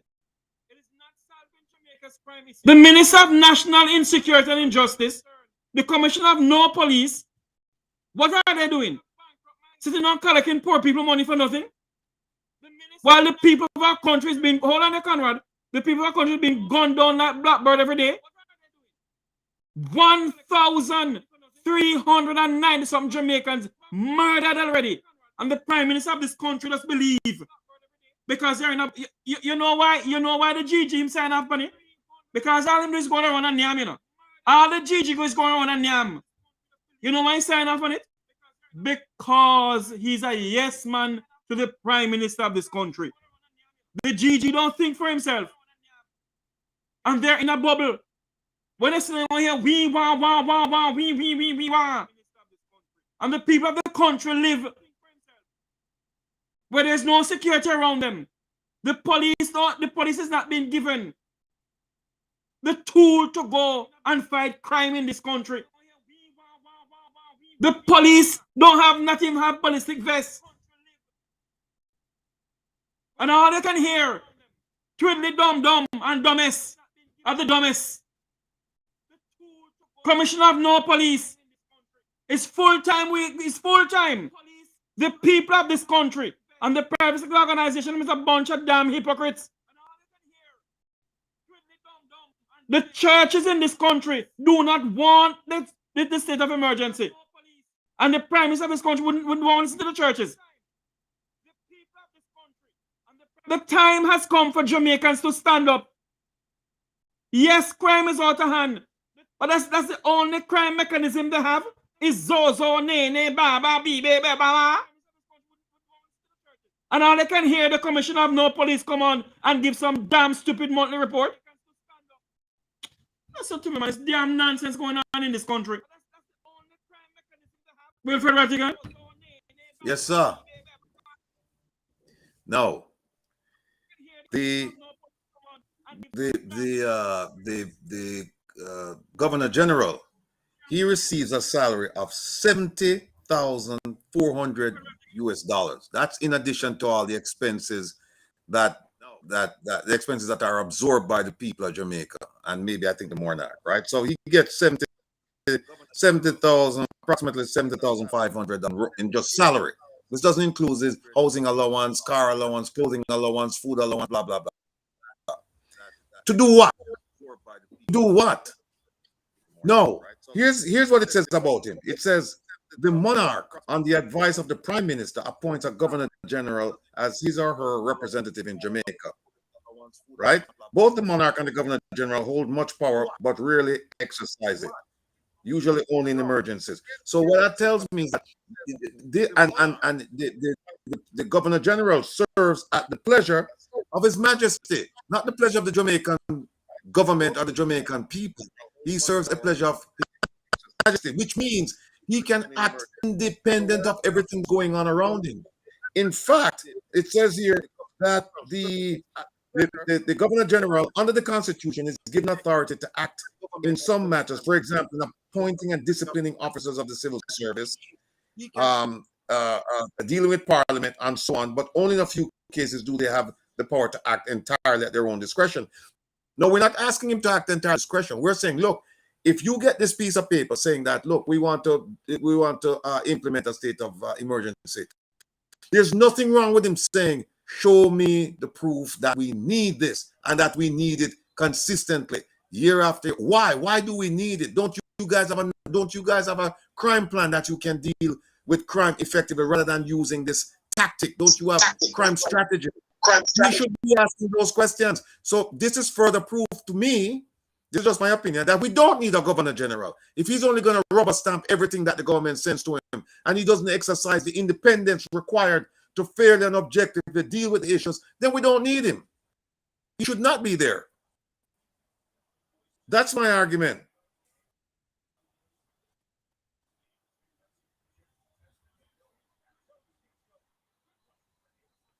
Jeffrey, where you gone?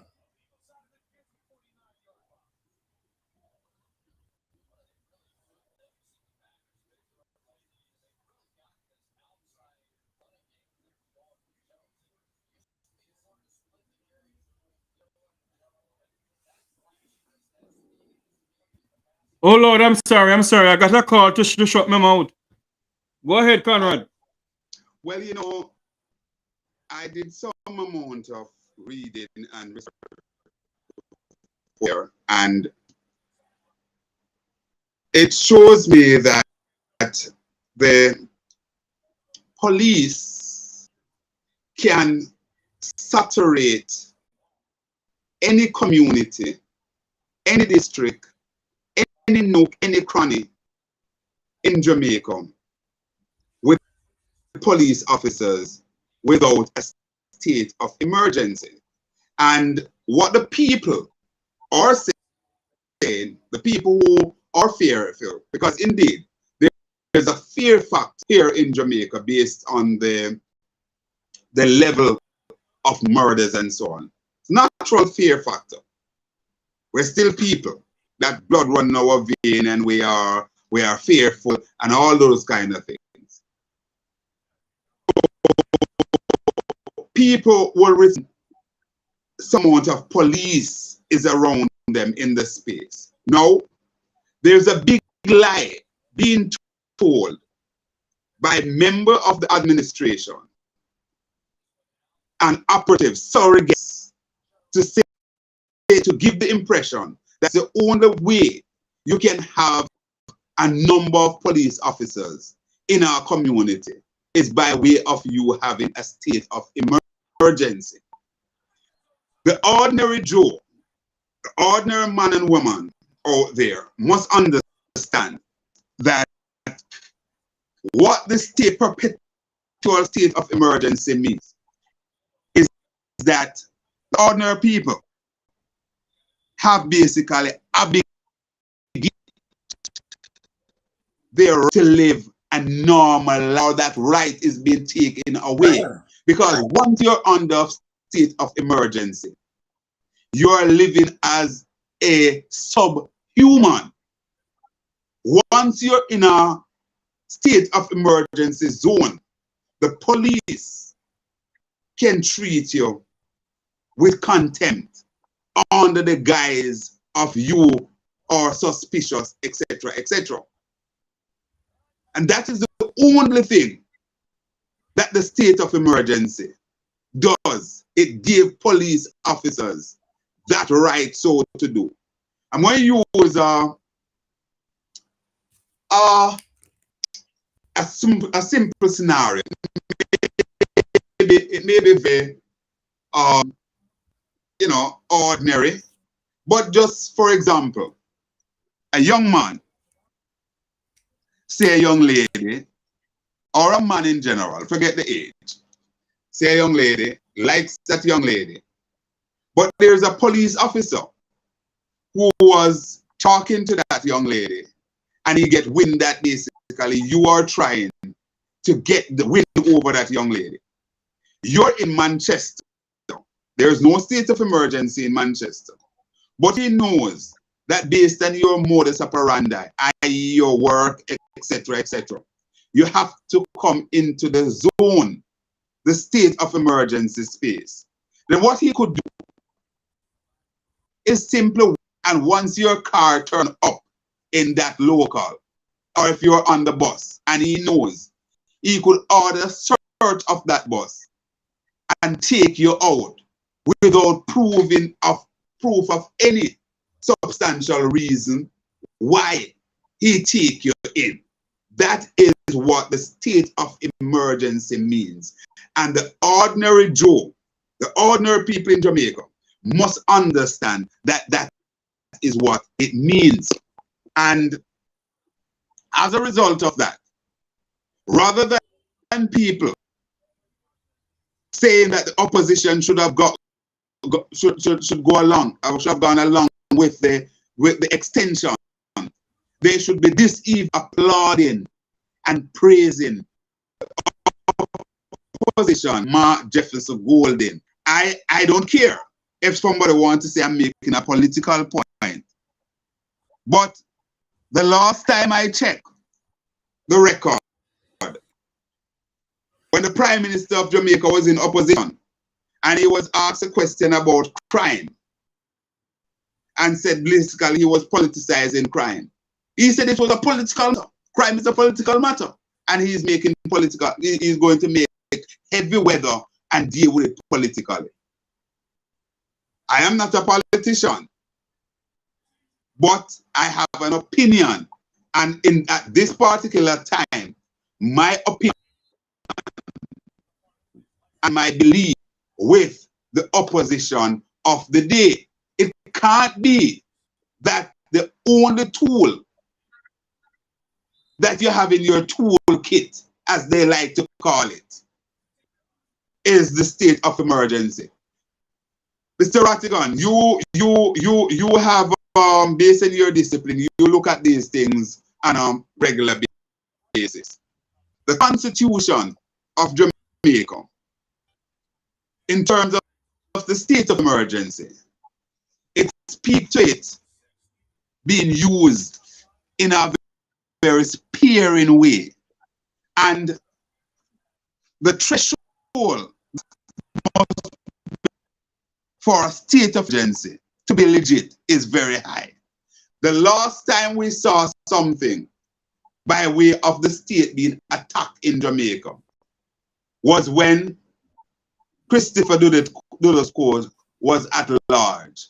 And also, whenever we have natural disaster, the state of emergency is employed as well, because you have to basically secure the space. Even the other day when we had the COVID running rampant, the Prime Minister didn't even see fit to put a state of emergency in place.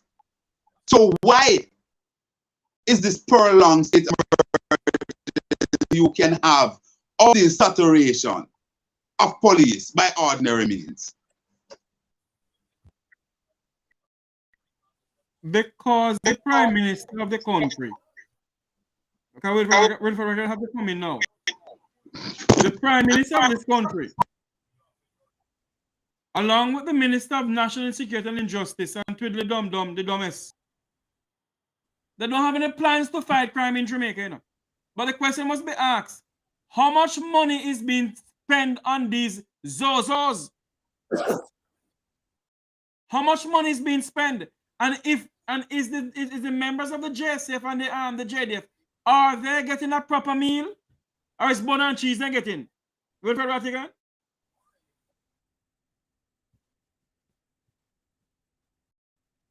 Mr. Rattigan, you, sir? Well,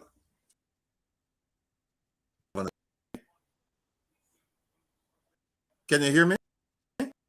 Yes, you're going in and out. Go ahead. Hear me? Yes, I'm hearing you. Jeff, Conrad, can you hear me? Yes, I'm hearing you. I'm hearing you. I'm hearing you. What's going on here? No. The internet going on? No. Here's the thing. Can you hear me? Yes, I'm hearing you. Go ahead. All right. Now, the role of the Governor General.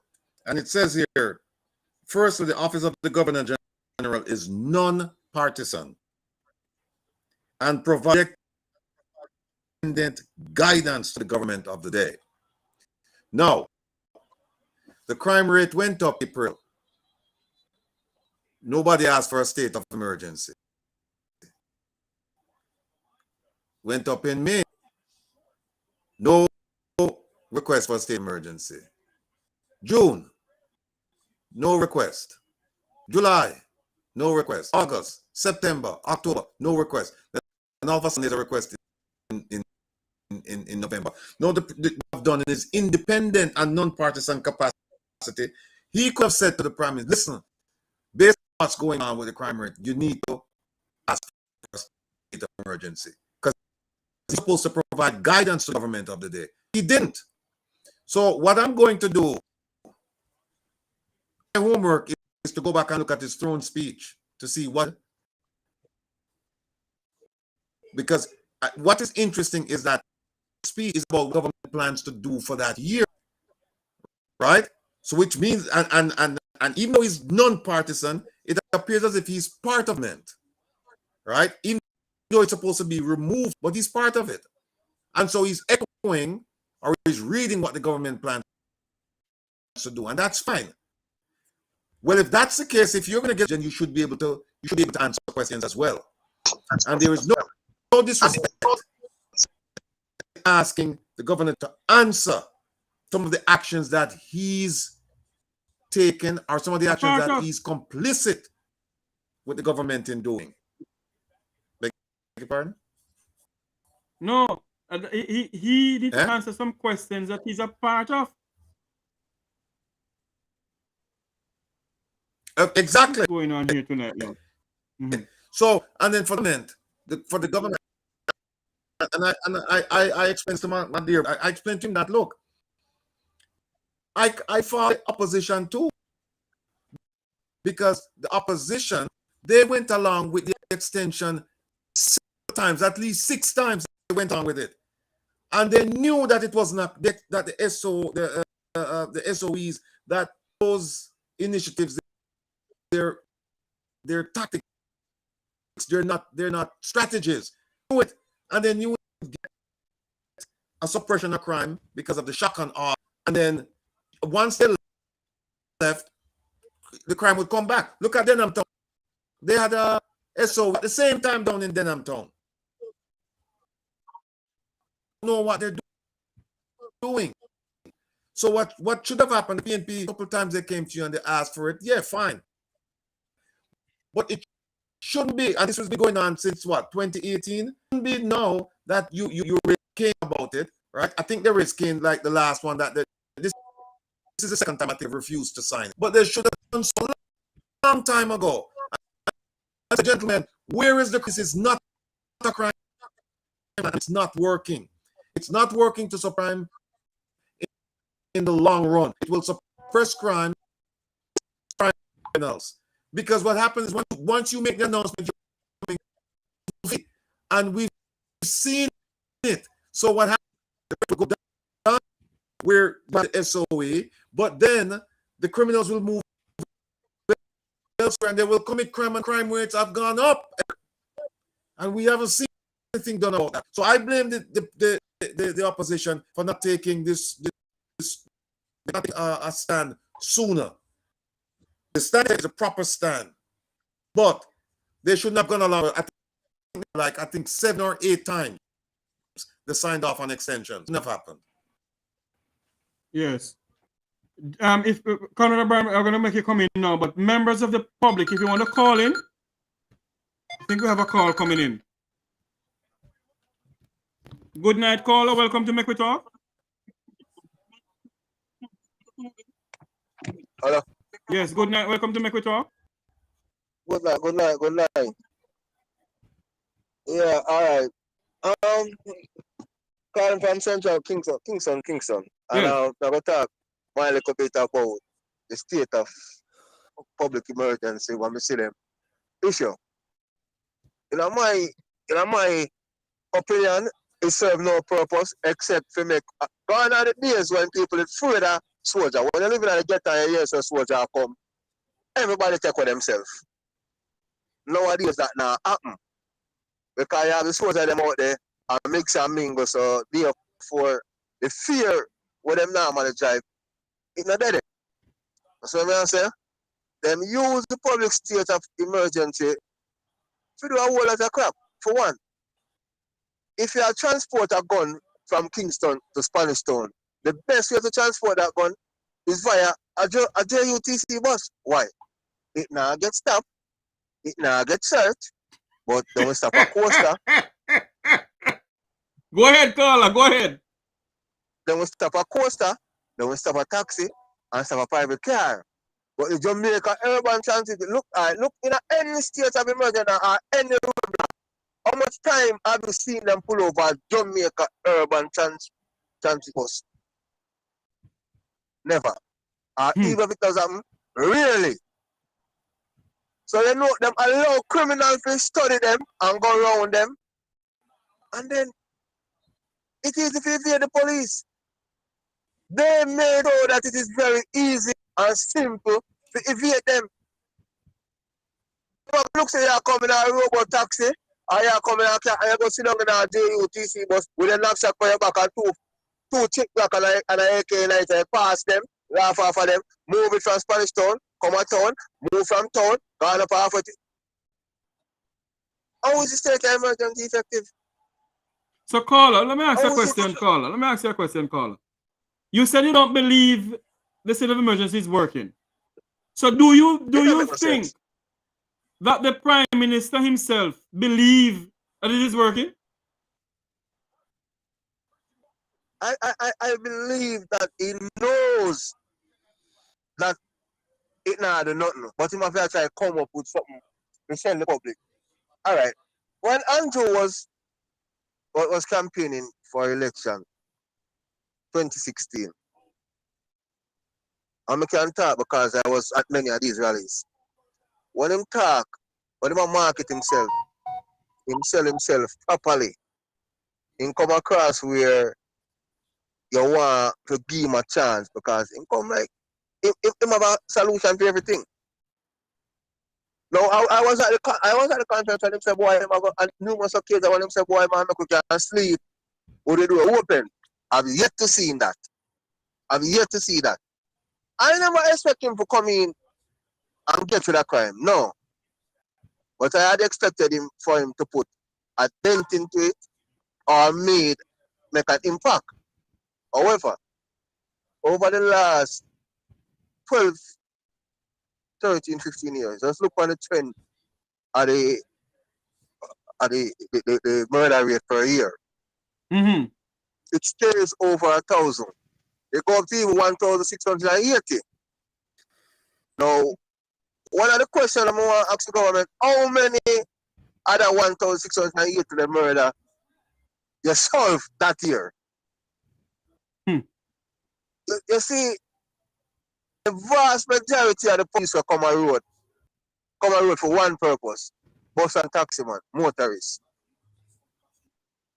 Take some of the police where you have a terrorize the busman and the taxi man them and put them in the community and the community policing. Not static location, community policing. You see what I'm saying? You have a checkpoint right or so. 1/3 Street. A man are dead over 4th Street. What the purpose of the checkpoint?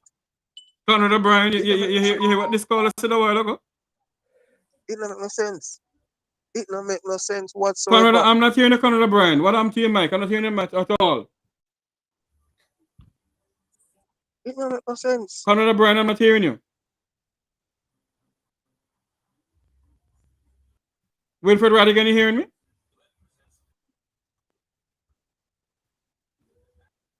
I don't know what's going on with this system.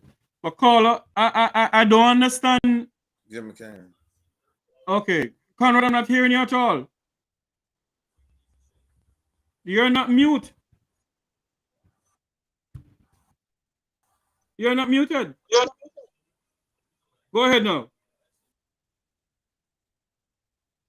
What you did a while ago, because you're going back. Yeah, good. You heard me now?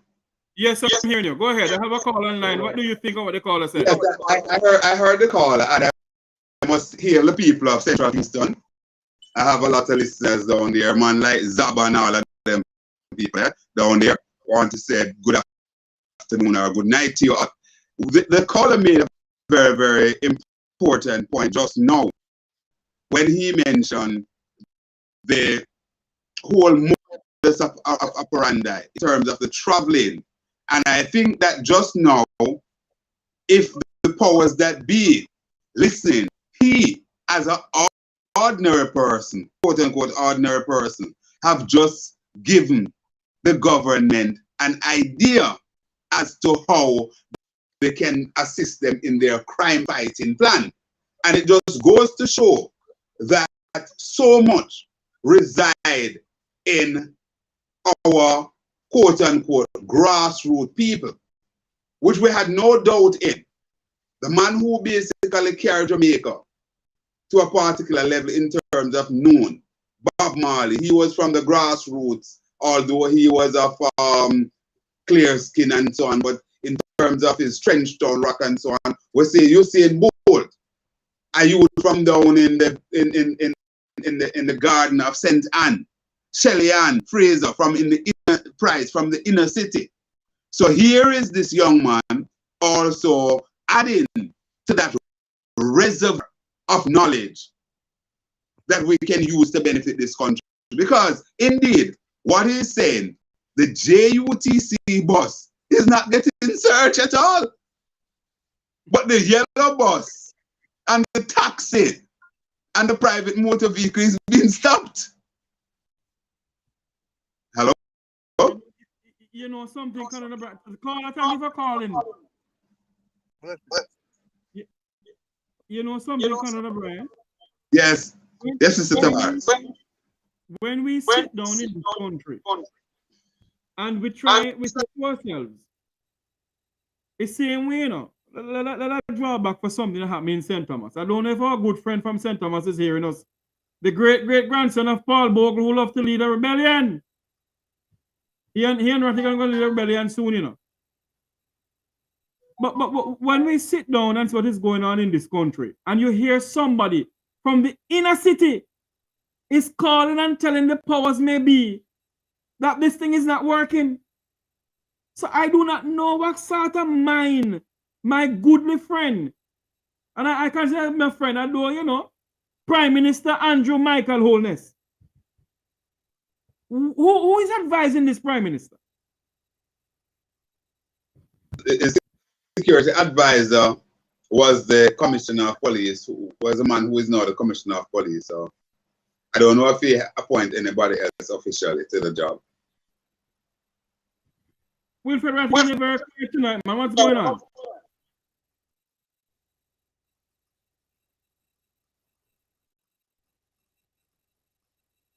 I am not hearing you at all. What is going on with the system here? Wilfred Rattigan?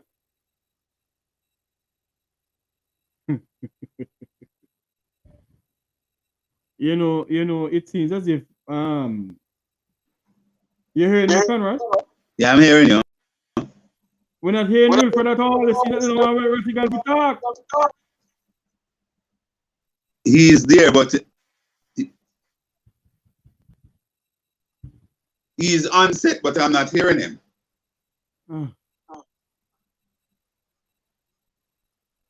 I don't know. I think I'm gonna stop using Zoom. Restream and go back to Zoom. You know. I hear him, but you know, it's a very interesting discussion that we have been having so far. You know, because the modus the method that we're using to deal with crime fighting. I was talking to a police officer today. You know, I stopped at a particular place to have something earlier this morning, some fruits and so on. He was saying to me that, you know, we have been treating crime in a way, and he used a very, very interesting you know, scenario. He said you go in with the big tractor and you mow down all the trees, you clear the land and everything. But after you do that, you can't continue to use that heavy duty equipment to do the finer things that you want to do with the land. You now have to bring in a smaller unit, and you may very well have to now go for a landscaper because you want to create some beautification and so on. So he was using that as an example to say that, you know, the heavy-handed approach that we use to fight crime, we have to get rid of that. While you need some amount of that, but you also have to be mindful that when you use that heavy side, then you now have to come in with things that you can use to sustain, you know, and to ensure that you don't continue to develop that pool of persons who are attracted to the criminal world. You know, but good we're not. evening, yes, we're here talking about Jamaica's state of emergency with Wilfred Rattigan and talk show host Conrad O'Brien. If you want to call in to speak to any of these good gentlemen pertaining to the issue of the state of emergency, do you think it is working in Jamaica? WhatsApp call only 876-782-8235. That's WhatsApp call only 876-782-8235. Wilfred Rattigan, are you hearing us, Wilfred Rattigan? I'm not hearing you.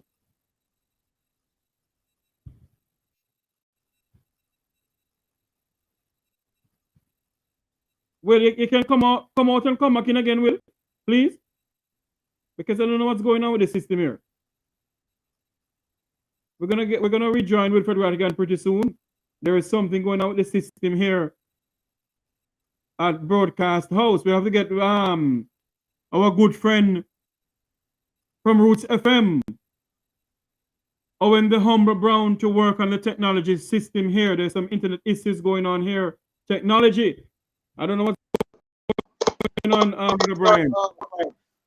I'm hearing you. I'm hearing you, but I don't know, as you said, if anybody out there who wish to call to participate, you know, as we bring the we wrap the program shortly, and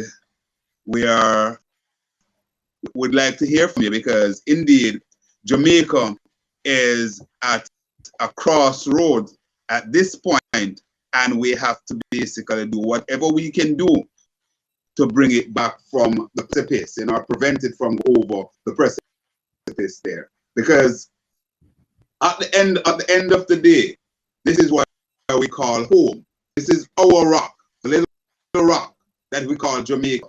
And the important thing about Jamaica is that so many persons who, you know, weren't born here, don't have any farm roots here, they come into the country and they're enjoying it so much because what we do, and it's a subject that we have to touch, what we do in space, and we do everything to ensure that the tourists enjoy, but we don't fix Jamaica for Jamaicans. For example, and we can segue into a lot of things. When you look at the road network that we, the native in the main, have to travel on, because the tourists are essentially locked away in all-inclusive resort. That's another thing. How much of the tourism dollar is really circulating in the communities in Jamaica? Not much at all, because it's about the all-inclusive concept. Apart from the cruise ships that may bring in some people, and they get the opportunity to go and walk the craft shop, craft market, and sometimes even the craft market operators, they're crying foul because they're not getting a lot of the business either. So all in all, when we talk about how many billions US dollar we wrapped up from the tourism product, the average Jamaican benefiting from, you know, also by way of repatriation, how much of that money is going back outside of Jamaica? Because essentially, a lot of the tourism product is owned by international people. So basically, they repatriate the profit, just like what is not even happening within the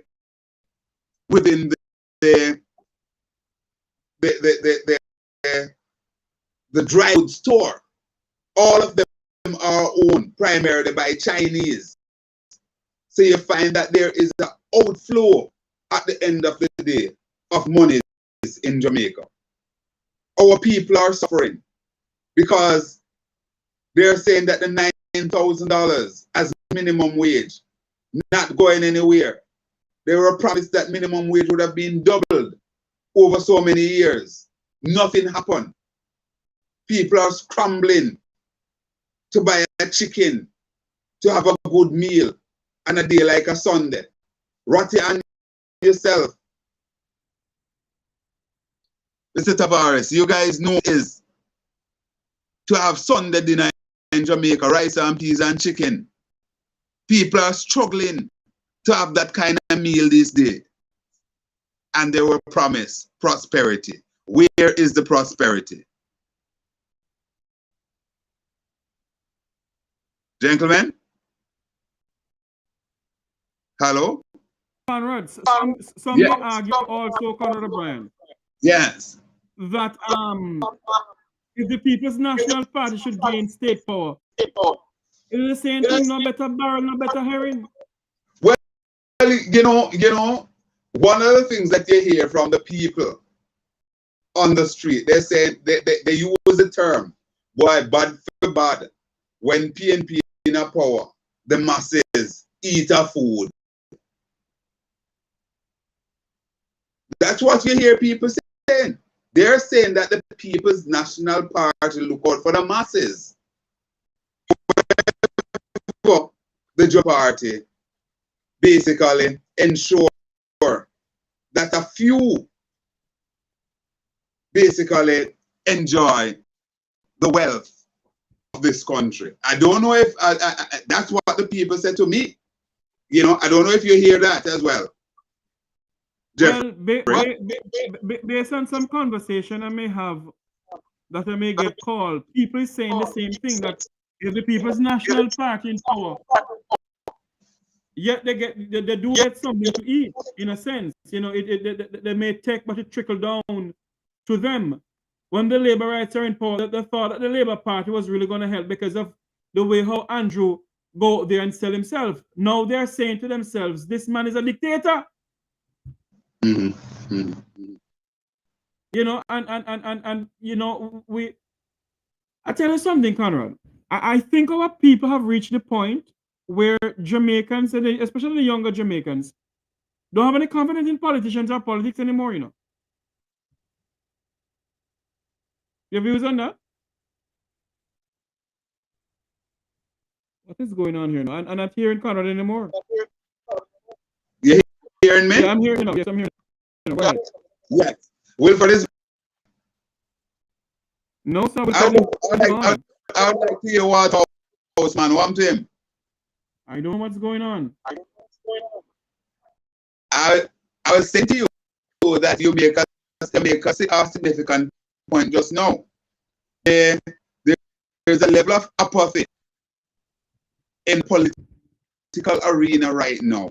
And, you know, our politicians on both sides of the divide have to work overtime, doubly hard, to basically get back people to be in trouble, growing up as a young man, a youth man, 12 years old, 10 years old.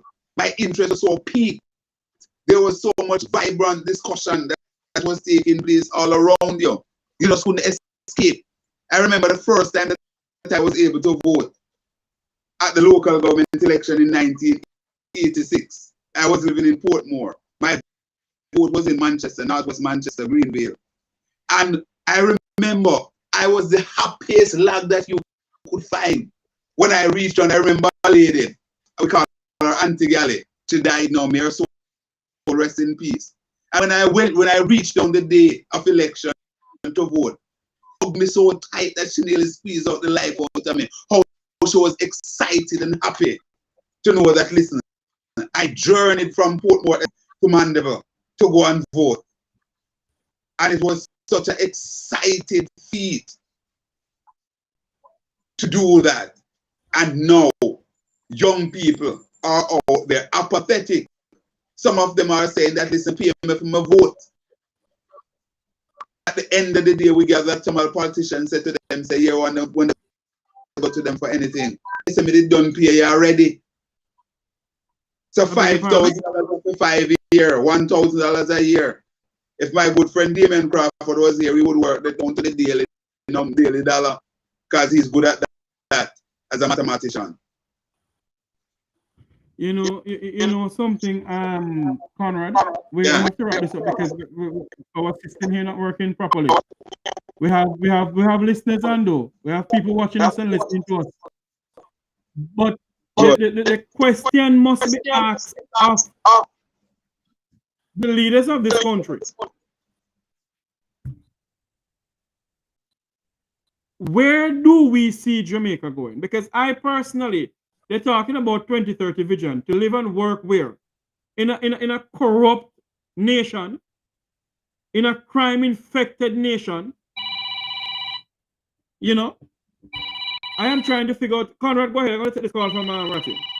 Yes, I want to say one thing though. I heard an exciting proposal, very exciting proposal that came from the leader of the opposition at the conference, at his conference, where he said that the government of Jamaica, the PNP rather, recognized that fixing Jamaica in the main is that we'll have to start from the youngster. And they're making a pledge that in terms of children from birth to about 11 or, well, thereabout, they will be responsible for them to ensure that they get proper nutrition and so on, and that level, that very foundation of their education will be taken care of by a PNP government. And that is something that is very instructive, because we need to have that kind of foundation set, because where we're having the problem is the base is hold on for me, Conrad. Hold on for me, Conrad. Yes. We have Mr. Rattigan on line. So, Ratty, you have a device on? Yeah, man. But yeah, man. I look on the thing about nothing now going on for me. Well, we have you on the phone now, so we're gonna wrap up now, Rattigan. So, but just tell us your take on all of this. What do you think Jamaica right now? Where do you see your country going for 2030? For Vision 2030? Yes. With all the crime That's and all the it will corruption, and we have no commissioner of police. We have a minister of national security and justice. We have a commissioner who is twiddly dum and dumbest of the dumb. That's all it will be. Vision 2030 will be a vision. It won't be a reality. And it's sad to say we have like 7 years. 7 years. We have 8 years left. The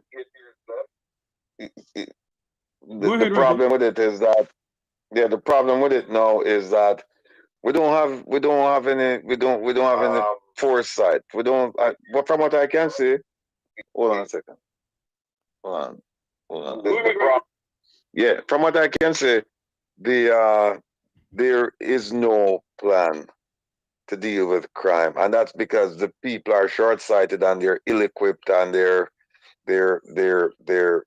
ill-advised. And so what we're seeing is the total sum of shortcomings. So if they think that a tactic is going to solve crime in Jamaica, then they're making a big mistake, because what this crime situation requires in Jamaica to be controlled or quelled, it's going to need strategy. And I should say strategies. Now, people say that, well, they don't have a crime plan. They do have a crime plan. The Prime Minister said so. They have a crime plan, and it's incorporated in Plan Secure Jamaica. The problem is that he cannot cull it from it. He cannot say, okay, here is the crime plan by itself, because the crime plan has to be reasonable, it has to be measurable, it has to be attainable, and it has to be affordable. And it has to have deadlines, timelines. And so what happened is that he's not going to do that, because then he knows that people are going to hold him responsible for it. So he shoved it into the Plan Secure Jamaica, and that in and of itself doesn't really have any timeline. It just says, we will do this, we will do that. And it doesn't say when, and it doesn't really say how. So that's where they are with that, until the consensus on crime. That plan came about in 2000, and that has benchmarks in it. It has deadlines in it. It has timelines in it. And when I'm looking at it, trying to see how much has been achieved, not a lot. Not a lot. So I don't expect, going back to your question regarding where do I see crime in Jamaica in light of the achievements laid out in, or the proposed achievements laid out in Vision 2030, going nowhere fast. Wow. Conrad O'Brien, go ahead. Yeah, I want to put a little bit of light at the end of the tunnel here, because I don't believe that, we should throw the baby out with the bathwater. Sometimes we have to re-examine, we have to look back and look at where we are, and then we look forward. And I'm going to make a point again. People may say I'm making a political point, but I'm not even making an apology. I don't have to qualify anything. The fact of the matter is that the last 4 years of the People's National Party administration, we had some good things that we can talk about. As a matter of a lot of those things that cause us to be weathering, wading the water right now, as it were. We talk about the recalibration of the economy by putting in EPAC, which was the oversight committee as to how the country look at its financing, reduction. We went on a debt reduction rate. We saw a lot of things that was happening. The PNP under its 4 years achieved status of Jamaica was voted over and over as the best destination in the Caribbean to do business. The crime rate, although it was still hovering over 1,000, but it was trending downwards. As a matter of fact, the highest number in that 4 years of the PNP is lower than the lowest number of the JLP since they're in power. So all of those things we have seen, those things were happening. We have seen where under the PNP we're able to achieve universal access to secondary education, all of those things. So what we need to do is to get back center and recalibrate. We have not seen Mark Golden at the wicket in terms of leader. The truth is that we have seen Andrew get 2 of the cherry. Mario, the first time it was very short, but he had an extended run of 7 years on the track now, and we are not seeing the deliverables. Talk about building houses. There was a template already there through the housing trust, so he is picking up on that. We talk about the template of the highways that was already there. The highway was there out from Kingston all the way to Montego Bay. So he's basically following those things. We have not seen any new, any exciting thing. We have not seen that thrust in terms of agriculture. The PNP started the agro parks. I'm not seeing much building on that. I remember interviewed the then chairman for RADA, former JLP,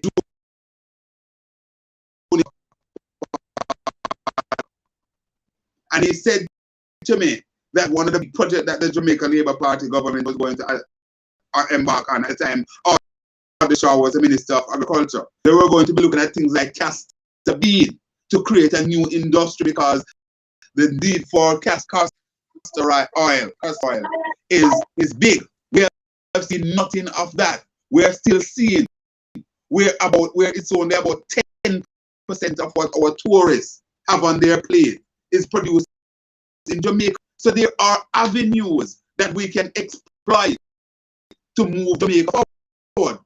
But the will of the administration just not there. And it's not enough for us to throw up our hands in the air and say Jamaica done. If we have a set of people too, and they're not cutting it, we need to fire them. My contention is that where the PNP should be at this time, they should have about 45 seats, well oiled, and kicking ass now, saying to the government, listen, time come, and you need to go to the poll and seek a fresh mandate. If the Jamaican people decide that listen, we're satisfied what Holness is doing and his team, then they stick with him. If they're not satisfied, then they go to the PNP and Mark Golden. But I think the PNP need to basically up the ante to deal with it in terms of helping to save this country. It cannot continue like this. We're seeing where our poor students can't get a lunch in the school because the government have, from the PNP was in office, $150 was allocated for each part lunch. We have seen where inflation has moved leap and bounds, and they're still giving $150. Hold on a minute, Conrad O'Brien. What the hell can $150 buy in this time and age? Well, that is what schools to be struggling with. I heard the chairman or the president for the secondary principal association, Mr. Wright, and he was bemoaning the fact that listen, teachers are at their wits' end. They just can't do nothing because they are going off a budget of $150 per meal for the last 7 years.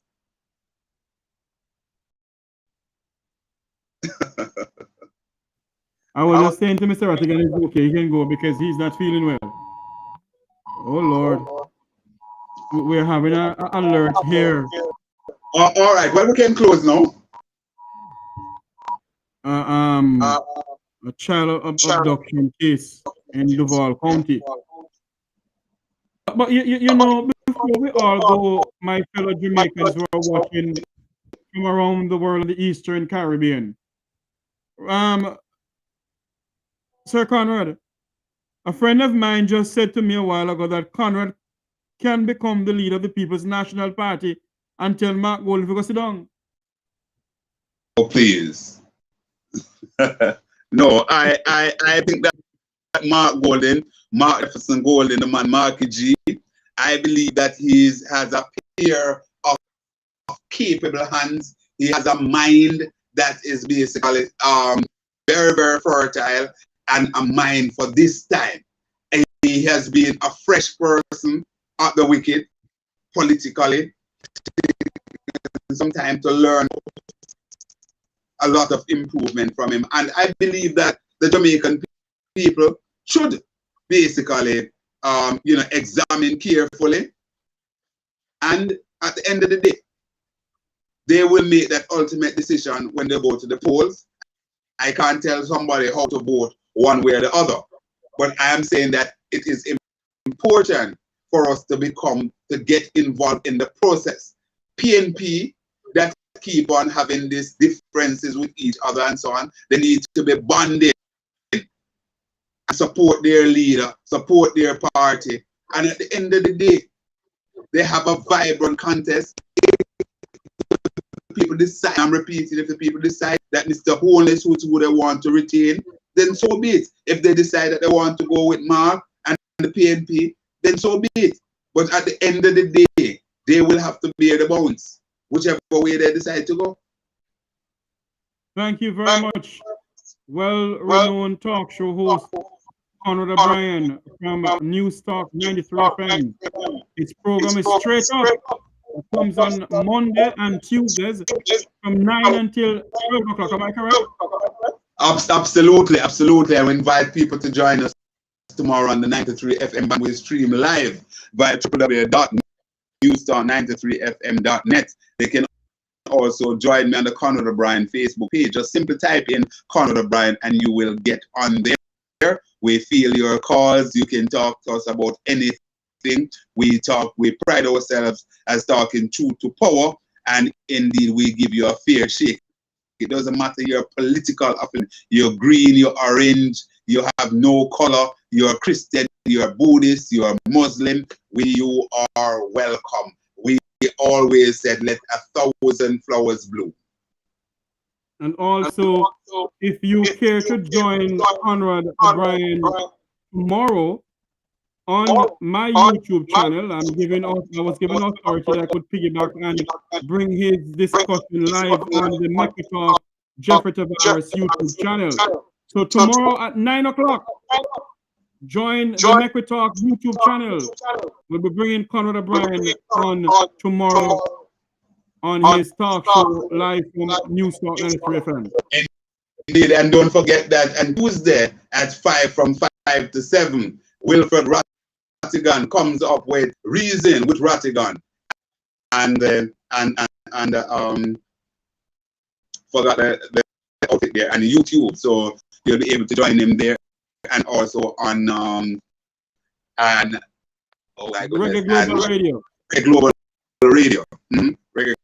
Global Radio. Yes. So all in all. Also join the Jeffrey Tavares. Make We Talk live on Route 96.1 FM this Tuesday morning from 11 until 12. We'll be speaking to the Jamaicans in Canada who are in the farm work program. They have been sent to Canada in modern day slavery by the government of this country. This has been going on from 1960 something, where some of the farm workers, our brothers and sisters, come back home because they have been through so many things with the chemicals that they use to spray. The things in Canada and all over the place that they go to, all over the place that they go to. They come back home, some of them have no use for themselves. Some of them, their brain gone. Yesterday, they have a demonstration in Canada where I bring it live on my YouTube channel. So get on Tuesday morning at 11 until 12. we will be speaking to some Canadian citizens who has taken up this in hand to try and help not only Jamaican nationals, but the Caribbean nationals on a whole, to see what they can do to help them, because they have been put into modern day slavery by their government. The Minister of Labour and Social Security in Jamaica says nothing not going on with them. I lie and I tell. So I want to know, and there are some liaison officers up there who take people money. The liaison officers get money out of the people's salary, and they're not speaking up for them. When the farm workers call the liaison officers for help, them cuss them off. Some of them take them sick, and all the liaison officers want to do is to ship them back to Jamaica with the sickness, where they don't get any help. No help at all. They can't even buy medication. This is what is going on. So join me on Tuesday morning at 11 o'clock. We will be coming to you live from Toronto, Canada. We'll be speaking to some of the Jamaican farm workers over there. Conrad O'Brien, you have something to say before we go? Indeed. Just want to say by way of a programming note for tomorrow and my show, we'll have our sponsored feature, Legally Speaking, with attorney at law Zalika Jess, and we delve heavily into land matters and so on. I know a lot of our people on air, they have issues to deal with land or any legal matters. You can call in. That feature come up at 9:35, just after my opening commentary, my editorial piece, Conrad's Take, which is also another sponsored feature on the program. And indeed, at 10, having Harvard spine surgeon, Dr. Kingsley Chin, who is also a businessman, he will come in and we will look at the state of emergency that has not just been voted down, and a number of things that happening in Jamaica. And then we was trying to confirm with government Senator Sophia Fraser Binns, but it's that fell through. So at 11:10, I'll have the chairman for the Jamaica Police Federation, Mr. Rowan James, who I think will be sharing some breaking news, which will be airing first time anywhere on the globe on radio. So stick and stay and ensure that you join me tomorrow at 9 o'clock sharp at Newstalk 93 FM. And as Jeffrey just said, he will be carrying us on his YouTube feed. And indeed, you will also be able to pick me up on the Conrad O'Brien Facebook page as well. So until tomorrow, Conrad O'Brien saying, God bless you all. And thanks very much to you, Jeffrey, and our good friend, Wilfred, hosting me. And indeed to the people in Trinidad that I know still listen, Mr. Mohammed and the team. Let's watch this one with Jack and see how it will pan out.